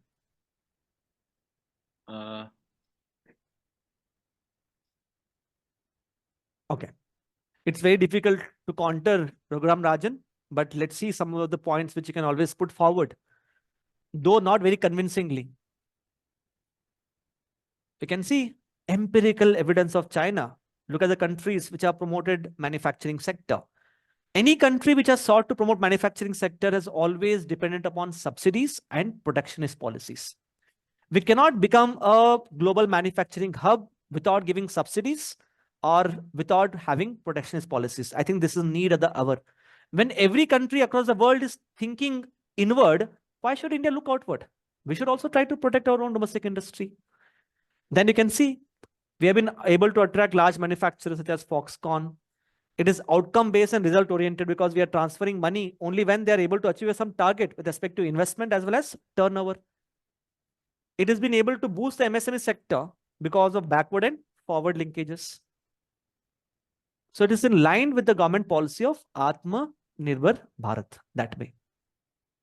But if you ask me what we should do, I think the next 5 years should be the time where we should continue to give subsidies to the industries, obviously to encourage domestic manufacturing.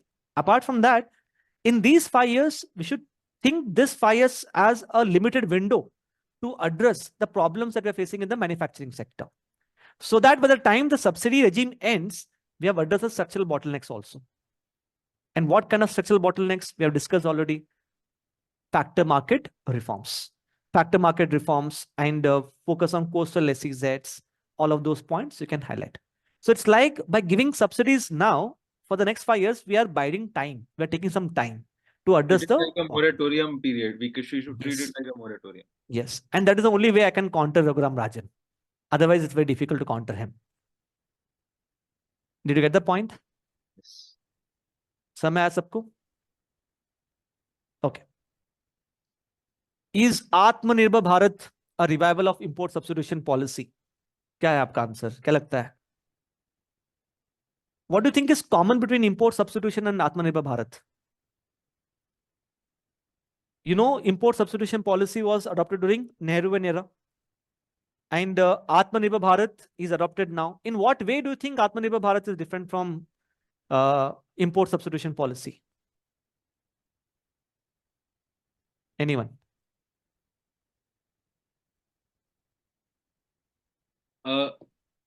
Import substitution policy had greater controls on the output of the economy. Yeah, good. Then? And it was more onerous. It had more onerous restrictions on the business of firms. Okay, good. And then? Okay, Ujjwal, good Ujjwal. Apart from that, think in terms of approach, how is it different? Fulfill demand at the global level. Good, Ganesh. Okay, let me tell you here. The government of India as such has not clearly enunciated what does it mean by Atmanirbhar Bharat. It is like we have to interpret कि ये Atmanirbhar Bharat hai. But Sanjeev Sanyal, who is a member of Prime Minister's Economic Advisory Council and one of the foremost economists, who has also been associated with writing of economic surveys in India, has beautifully enunciated what exactly is Atmanirbhar Bharat. So let's try to understand his point of view, which you obviously can use in the interview also. Sabse pehle, look at the objectives. In terms of objectives, both seek the same thing. Objective wise, dono ka same hai. But how are they different? Different in terms of strategy, different in terms of approach which they are following.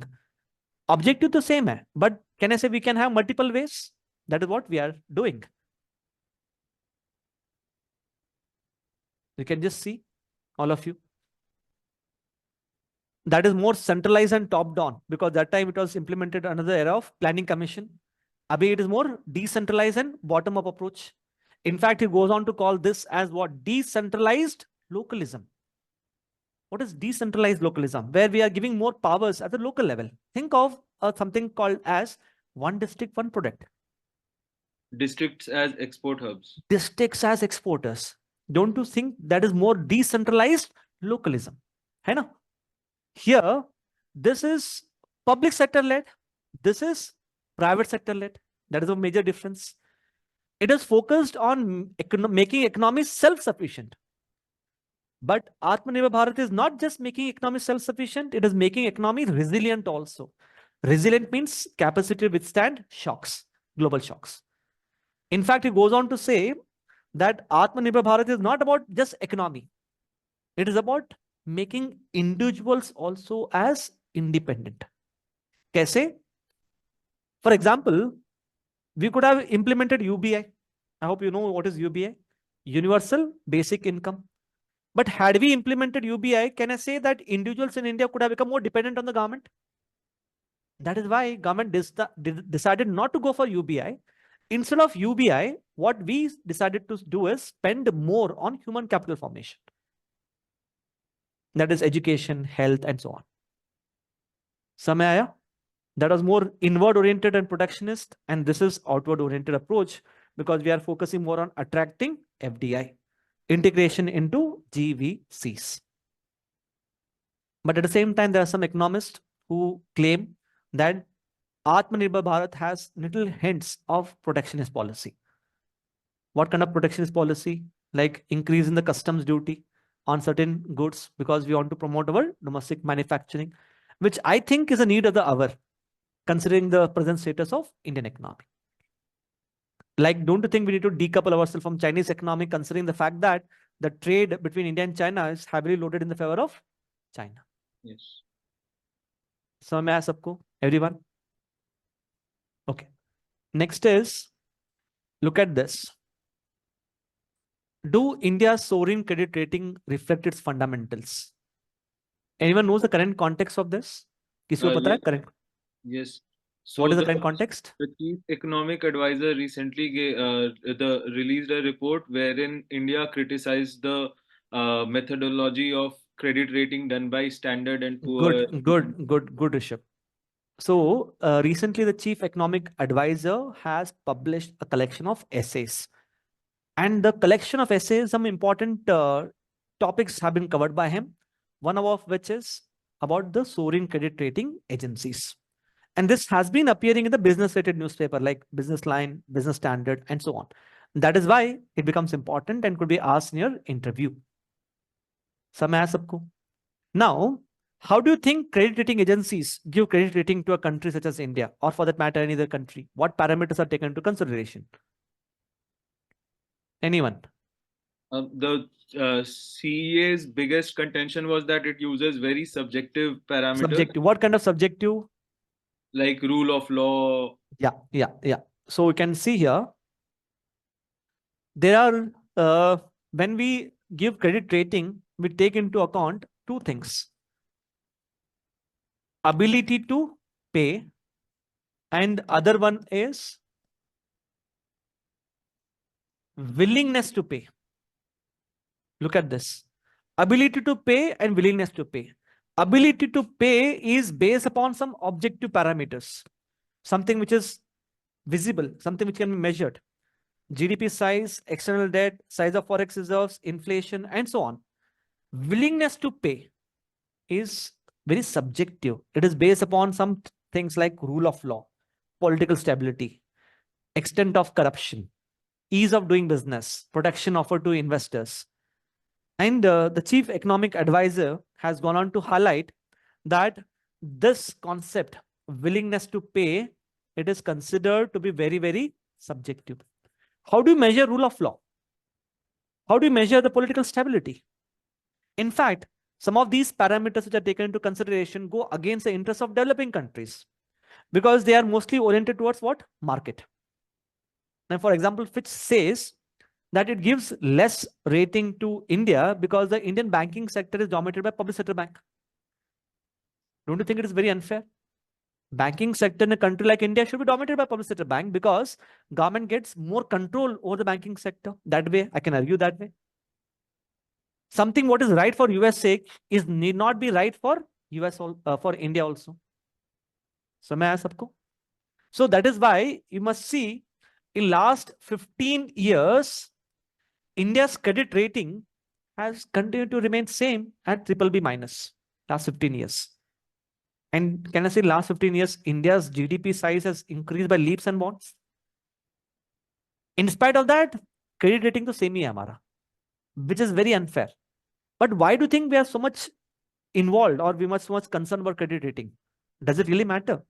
Yes, because it affects the rate at which the companies in the nation. Yes, it's a rate at which our borrowing cost will increase because of credit rating is less. So you can see here. Take your time.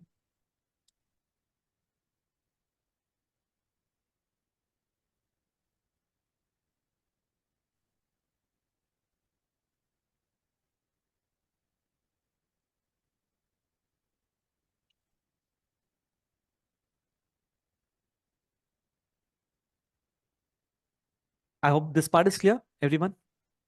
Okay. Okay. Next is okay. The next is resilience of Indian economy to external shocks. Whether Indian economy is resilient to external shocks. What are the external shocks do you think Indian economy faced in last few years? Let's say last year or last year, what kind of external shocks Indian economy faced? Think of it. Fed tapering by the US. Fed tapering, synchronized rate hikes by global central banks. That is what we call it. Then any other global external shock? Global conflicts, supply chain. Such as Russia-Ukraine war, good. As well as the biggest was COVID-19. It was also a kind of external shock only.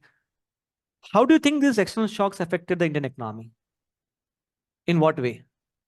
What are the parameters which got adversely affected because of external shocks? The amount of foreign portfolio investment was adversely affected. Affected more of outflow, leading to rupee depreciation, leading to decline in forex reserves.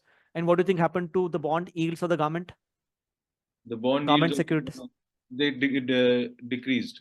नहीं, where there's more outflow means bond yields will increase. Bond yields increase होने से government का borrowing cost क्या होगा? बढ़ेगा. Right? Yes. So think of it. External challenges in 2023, triple shocks, COVID-19, synchronized rate hike by the global central bank, supply side shocks because of Russia-Ukraine war. This led to all of these problems. Large-scale FPI outflow, leading to rupee depreciation. As the rupee value depreciated, there is increase in cost of our imports. Increase in current account deficit, decline in forex reserves, increase in bond yields, leading to higher borrowing costs. It led to imported inflation. So you might be asked a question something like this. How do the global shocks affect the Indian economy? है ना? So you should take this into account. But why is India resilient to external shocks? 1, 2, 3, 4. I hope they are self-explanatory, right? You should say, yes, India is resilient because of these factors. Probably India was not resilient before. Why India was not resilient before? Because the amount of forex reserve that we had was less. Our import cover was less. But now we can say that we are self-sufficient as far as the forex reserves is concerned. है ना? So these are the things which you can always incorporate. I hope you'll be able to go through and understand on your own all of this. Okay, this is also I mentioned. Why is Indian economy dominated by service sector? Please go through this. Okay. Okay. I hope everyone knows about internationalization of currency. Yes, sir.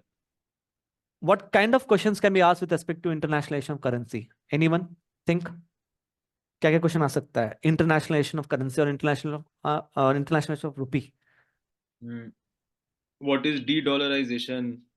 What is de-dollarization? Or I'll tell you the most simplest of the question. What do you mean by making rupee as an international currency? Everyone says the same thing, making rupee as an international currency. But what is the meaning of making rupee as an international currency? How do you define that? Anyone? Increasing the share of rupee transactions in global economic transactions, intergovernmental. Okay. Then what else? What is making rupee as an international currency? Anyone?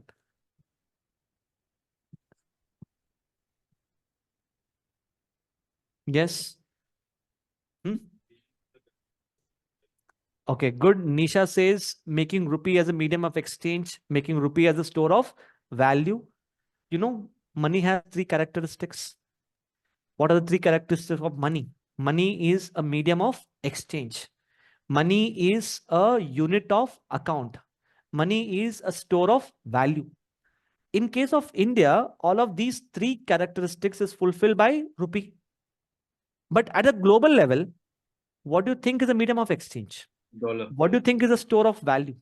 What do you think is a unit of account? Dollar. So making rupee as a medium of exchange at an international level, making rupee as a store of value, making rupee as a unit of account at an international level. That is what is internationalization of rupee. Please have a look at this. This is how you should be able to answer it.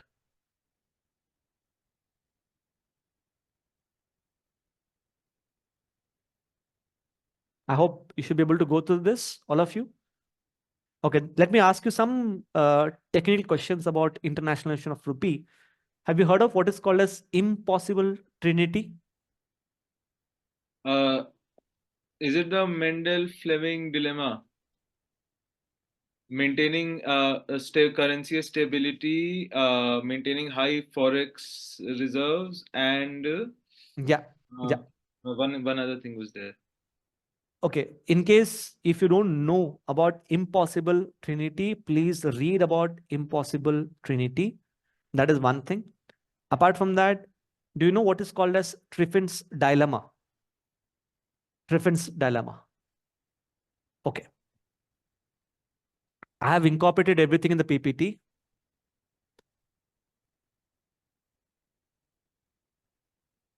I have incorporated what is Triffin's dilemma, what is impossible trinity. I have incorporated what steps we have taken to internationalization of rupee. What are the benefits of rupee internationalization? Okay. Why we should internationalization rupee? What are the conditions needed for internationalization? So everything is there in the PPT. You can read the Triffin's dilemma. Okay. Triffin's dilemma I've incorporated. I hope you should be able to go through.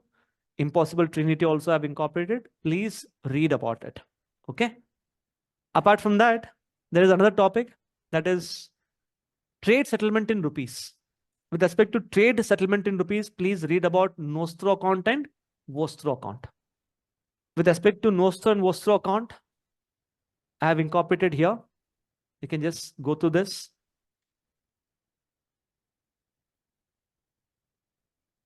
Okay.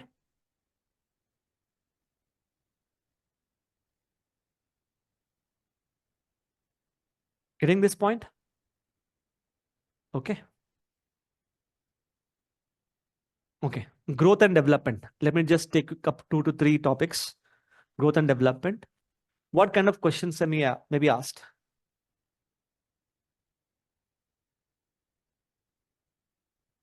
Okay.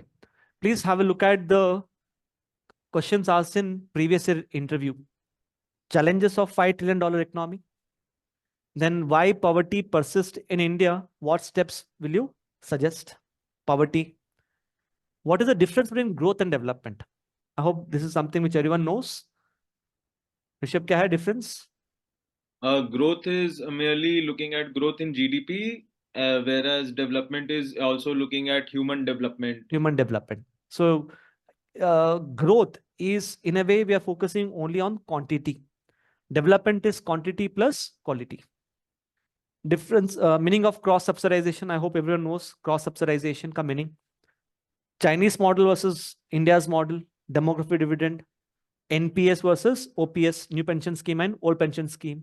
Ayushman Bharat, UBI, advantages and disadvantages. And this is something which is interesting. Impact of freebies on the economy. So what I will do is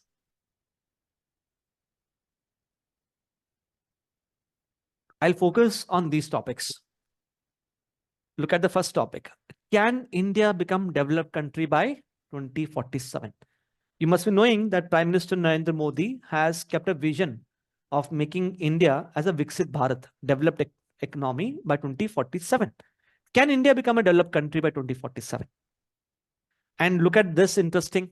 Should India focus on promoting growth or reducing inequality? Has anyone heard about this debate? Yes. In what context? So last year there was the global inequality index, which said that India is a highly unequal, highly poor country, where despite rapid growth in the economy, only some people are getting there. And apart from that, Rishabh, जैसे कि आपने बताया था, Chief Economic Advisor has published a collection of essays. One of the essays about this. Oh, okay. Okay. Then should government provide freebies? Why it is important? You know, a lot of PILs have been filed before the Supreme Court. Should we regulate the freebies or not? Getting this? So let's understand them one by one. Starting with developed country.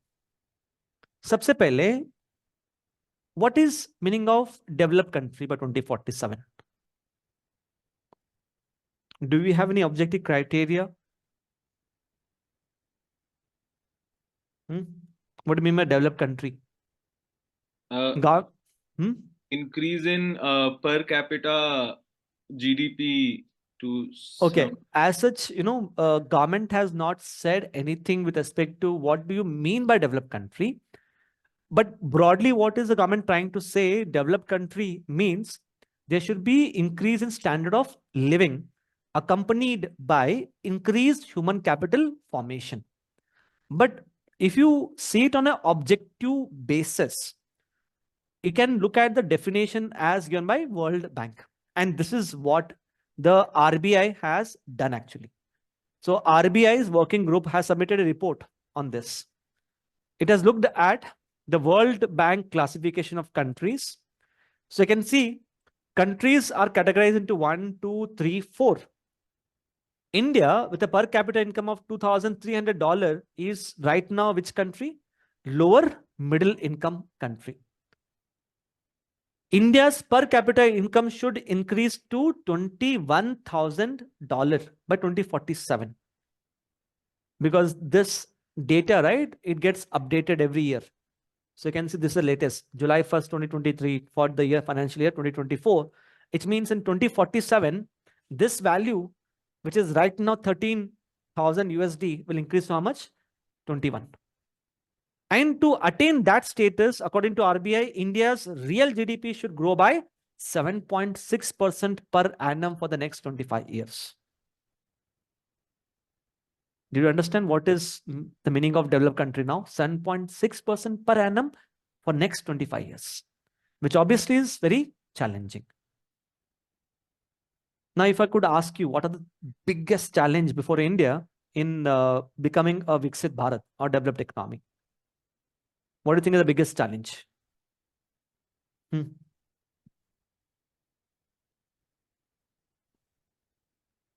See, obviously, to answer such a broad-based and open-ended question, you have multiple points. But the thing is, how do you structure those points? And I'll tell you the most easiest way to structure it. Just think of your syllabus for GS Paper 3 Indian Economy. Syllabus for GS Paper 3 Indian Economy. Syllabus socho. For each and every theme, you can have 1 point. Think of that. What is the first line in your syllabus? Growth and development. Growth and development hai.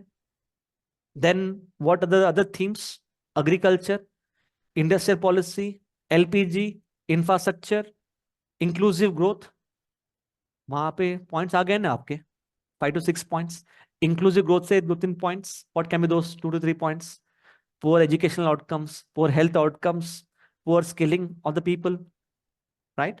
With respect to growth, what all points can you write? Jobless growth, Jobless growth, service-led growth. service-led. Okay. Think of it. But one point I would not ask you to miss. This point is called as TFP. TFP means total factor productivity. It is being said, total factor productivity of Indian economy is less. And unless we increase our TFP, total factor productivity, it is very difficult to become the developed economy. And this is not something which I am saying. This is something which RBI's report has said. India's TFP should increase. And what is TFP? We can see TFP is the ratio of output divided by input. If TFP has to increase means with less inputs, we need to get more output. And how it can be done? Number one, increase the amount of capital. More amount of capital should be invested. Second, quality of labor should improve, especially in terms of education, health, and skill set. Just give me 1 minute.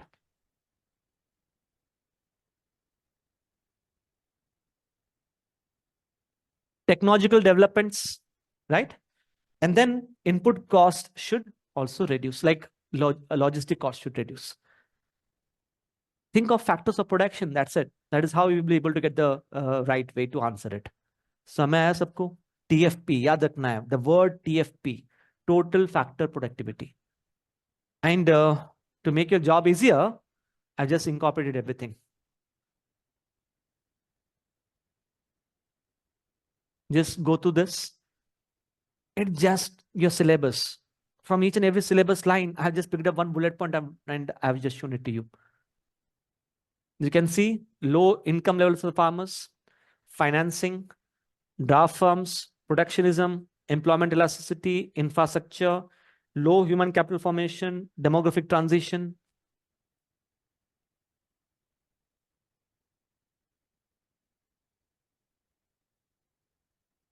Is there any point which you want me to explain?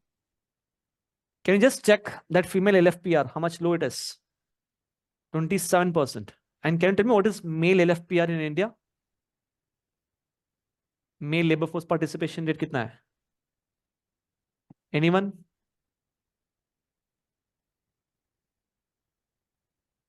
Male labor force participation rate in India is almost like 75%.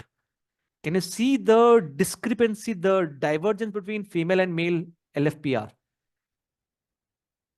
And according to World Economic Forum, it is being said if female LFPR, which is around 27%, increases to match up to male LFPR, that is 75%, India's GDP size could increase by 20%. Just by encouraging more women to be part of LFPR, which is not only economically benefited, it is also leading to what? Women empowerment. है ना? Getting this?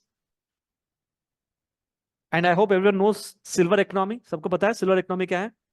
Yes. Silver economy means catering to needs of senior citizens. That is one way to keep our GDP growing, in spite of the fact that our demographic dividend is waning. By catering to the needs of senior citizens, our economy can still continue to boom.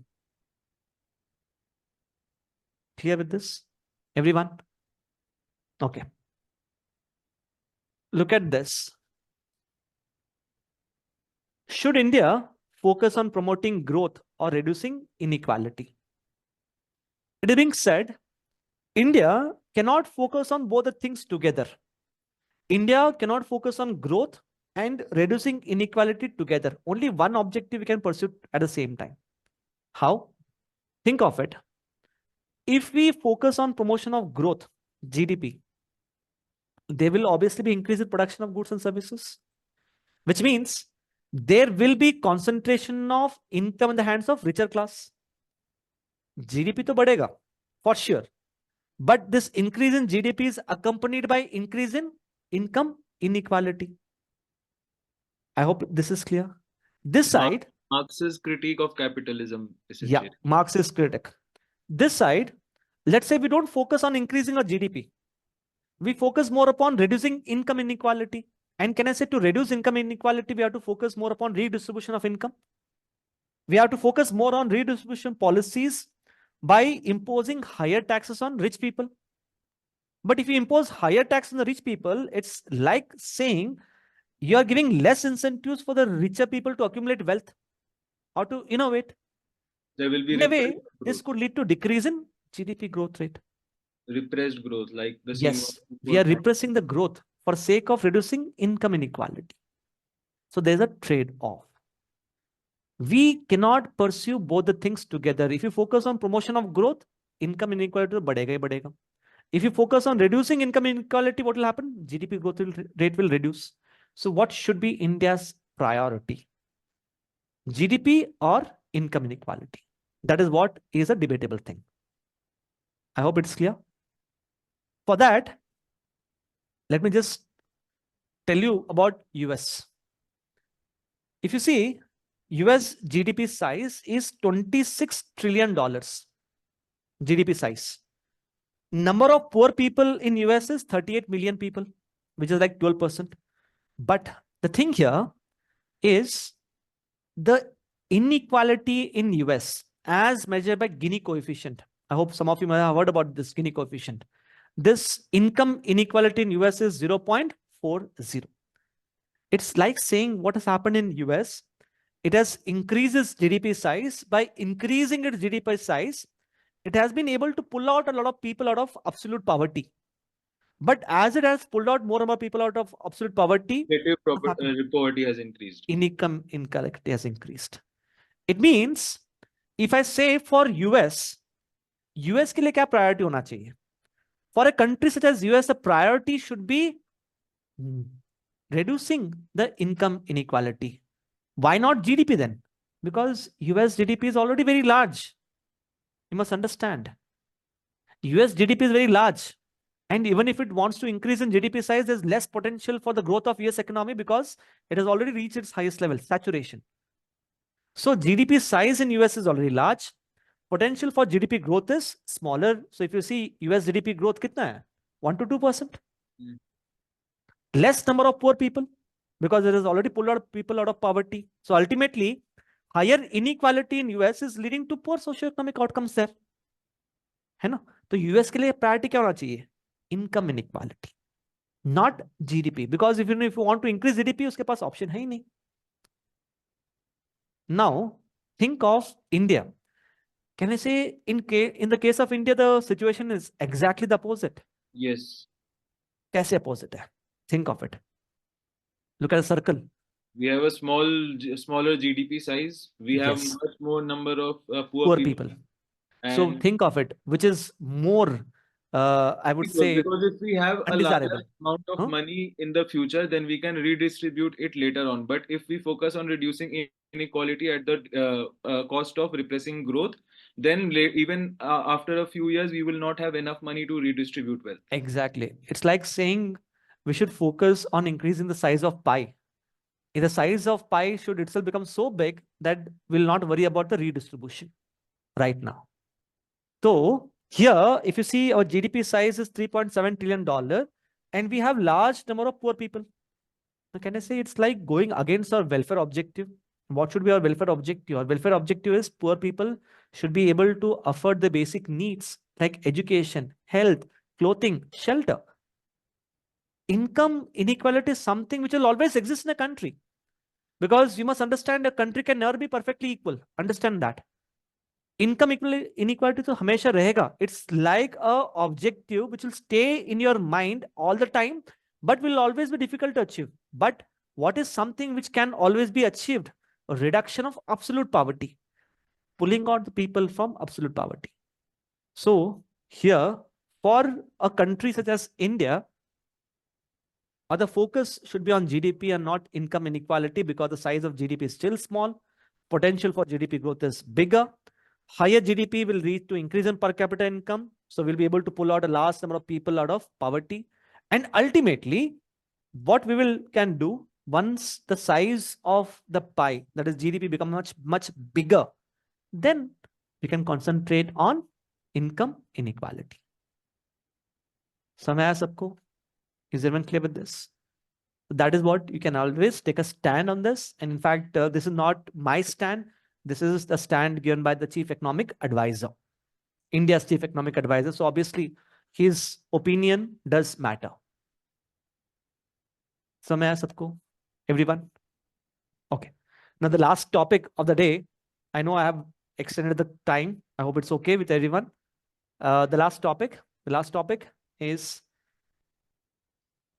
should government provide freebies?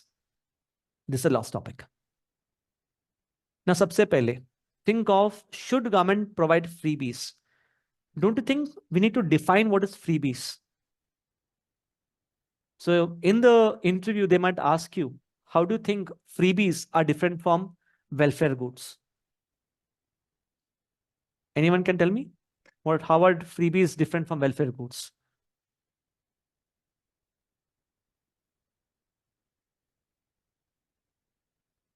Anyone? Freebies are non-merit subsidies. But what do you mean by non-merit? Nisha says that does not lead to capacity development. Okay. Then someone can give me an exact difference between the two, freebie and welfare goods. Okay. Let me tell you, it is very, very difficult to actually differentiate between a freebie and the welfare goods. One important definition which has been given as far as what is freebie is by RBI. That is the official definition that we have in India. RBI is the only agency which has given official definition of freebie. According to RBI, it says freebie is something which is given free of cost to the people. Something which is given free of cost, and it is different from welfare goods, which lead to enhancement of capacity of the people. So what it does say is welfare goods is something which is leading to increase in capacity of the people. What can lead to increase in capacity of people? Can I say it leads to what? Education. Better health outcomes. Better health outcomes, providing job opportunities. According to RBI, it says welfare means it leads to better outcomes, capacity development. That is the welfare goods. So what exactly is a freebie then? Let's try to understand this.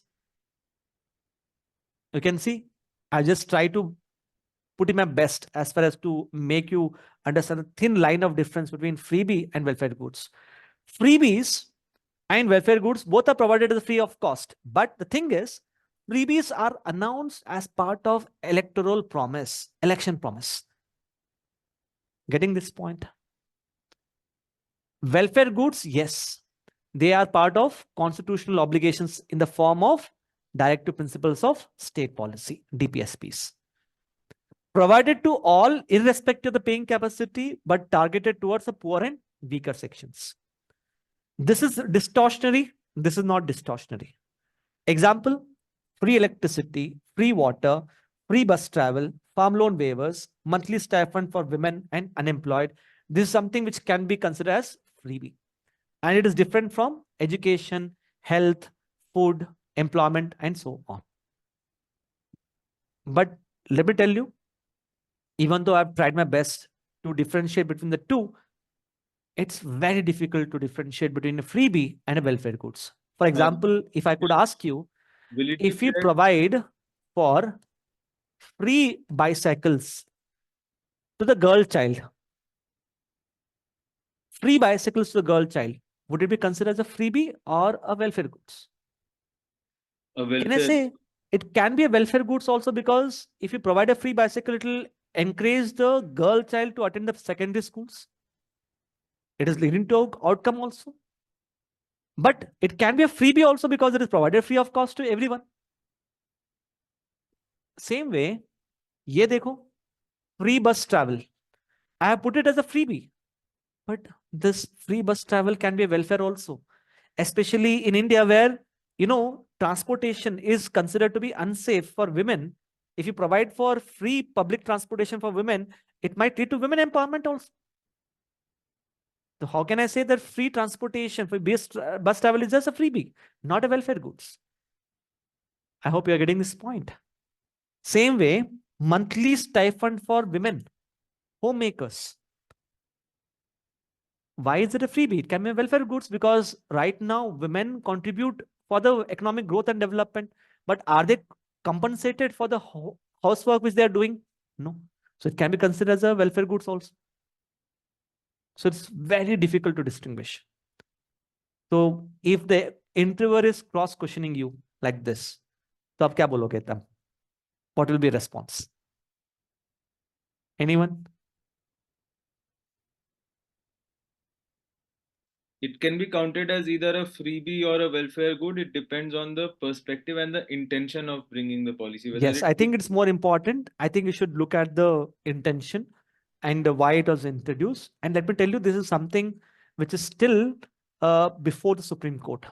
Supreme Court is still contemplating on how do you define the freebies. So your response should be along the same lines. I think there's a need to look into the intention of the government in giving these things, and something which can be a freebie and welfare goods. I think it has to be defined properly by the Supreme Court. That is what you can always say. Samay aaya sabko? Now, question is here, what do you think are the problems and challenges in providing freebies? Take your time. Problems and challenges in providing freebies. Fiscal burden, good, Ujjwal. There is a saliency bias, like the economic survey last year said. Yeah, good, good. Then it is make also people dependent on the government. It is not making people Atmanirbhar, as a way we say. It is also used as electoral Electoral promise, and it can be considered as a corrupt practice also, in fact. Don't you think it can be turned as a corrupt practice and it can threaten the very roots of democracy in India? Yes. Then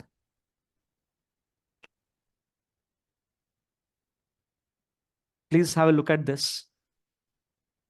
This is what you can always highlight.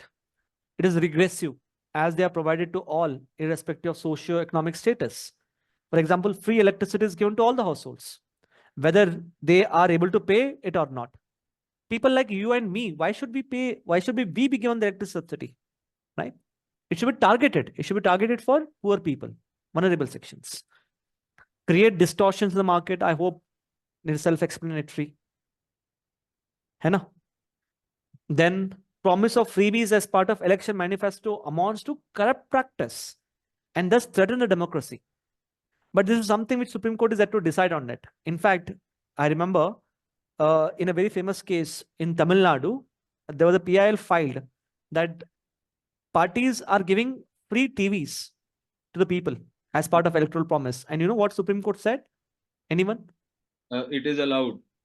It is allowed, but what did the Supreme Court, how did it say why it is allowed? That I don't remember. Okay, here Supreme Court said TV is something which is basic necessity now because it is empowering people in a way. Access to information. So how do I know कि TV एक freebie है, welfare goods है? I hope it is clear. So higher burden, this is as per the RBI report.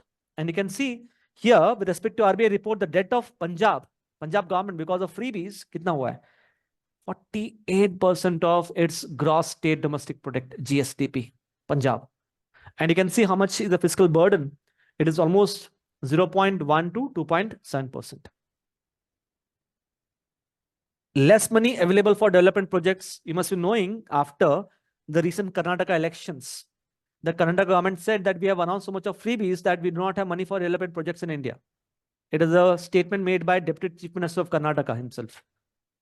The Election Commission of India also recently asked political parties to show before the elections how they intend to fulfill. Yeah, exactly. That is Supreme Court guidance also. So what is the way forward? We need to clearly define and distinguish freebies and welfare schemes. That's a way forward. Strict adherence to FRBM Act by the concerned state government and strict control over the off-budget financing by the states. Is it clear, everyone? Fine. Lastly, what I've done, I have incorporated some important themes related to banking and finance. Please go to these themes. These are the questions asked in previous year interview. I guess most of these are very easy, right? Effectiveness of RBI in controlling inflation. One additional thing that can be asked this time is monarcho capitalism in Argentina. Yeah, it can be asked. Anarcho capitalism, sorry, anarcho capitalism. Yeah, and I have incorporated some important themes. Pad lena ye cheez. CBDC is something which can be asked. And you know what can be asked with respect to CBDC? A question which might be asked is, when India already has UPI, what is the need for CBDC? What would be your answer? When India already has UPI, what is the need for CBDC?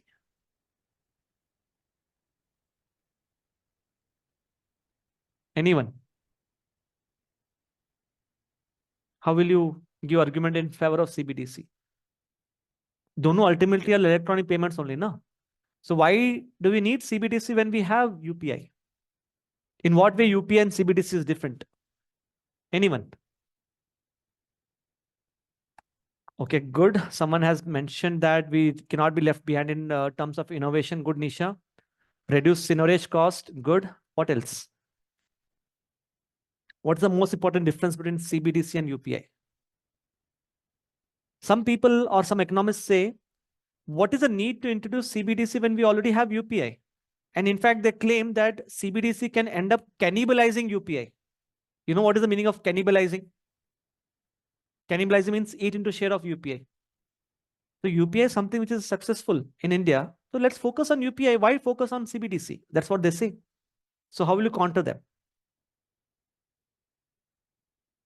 सबसे पहले, you understand the difference between UPI and CBDC.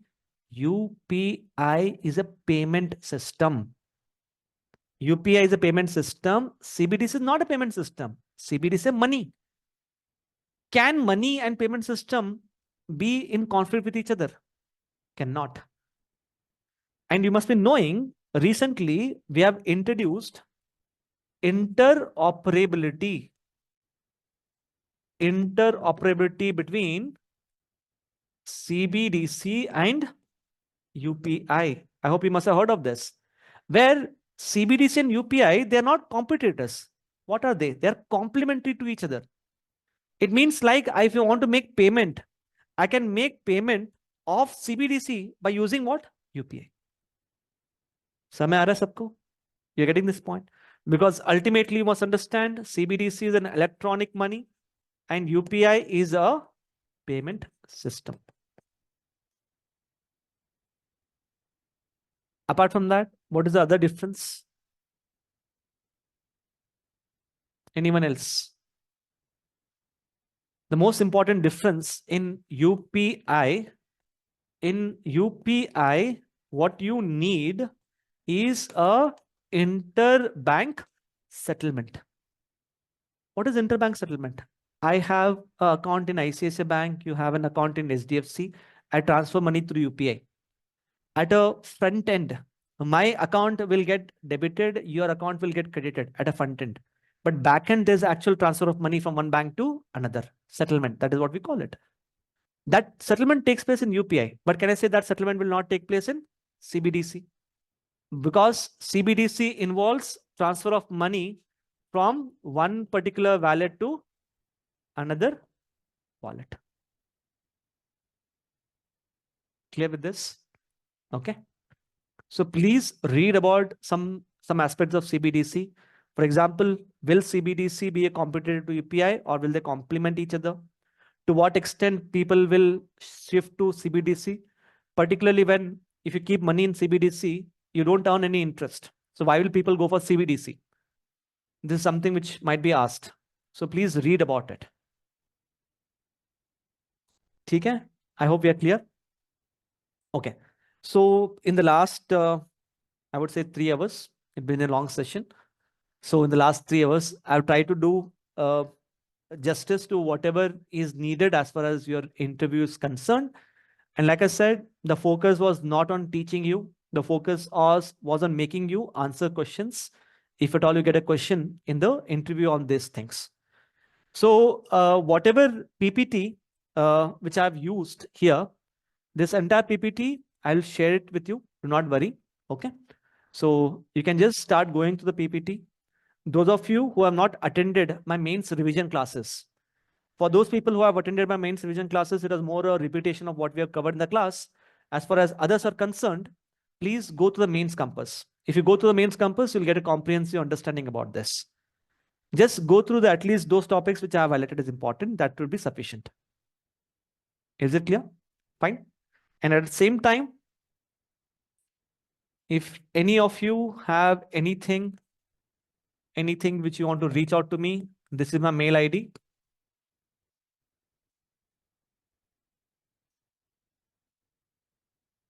You can always reach out to me. This is a mail ID, basava.uppin@rausias.org. Anything which you need to know with respect to how to prepare for economy, what kind of questions and everything, can just drop a mail. Clear with this? Okay. So this is where we end the session. Okay. So all the best for your interview. Okay, do your best. And let me tell you, interview, just consider interview as a matured conversation that you would have. Do not be tensed. It's just a test of your personality. You know it, you know it. You don't know it, you don't know it. That's it. Okay? Yes, Rishabh? Sir, I am new here, so how can I access the PDF that you will share? You have access to ELEARN portal? No? No, sir. I have just joined the IG. You have shared your mail ID with the institute, right? Yes. Okay. I'll ask the institute, the admin guys to mail it to you. Do not worry about it. Thank you. Okay. Fine. Anything else? Okay. Chalo. Fine then. Okay. All the best. Okay. Do well. If you need any help, you can always reach out to me. Thank you so much.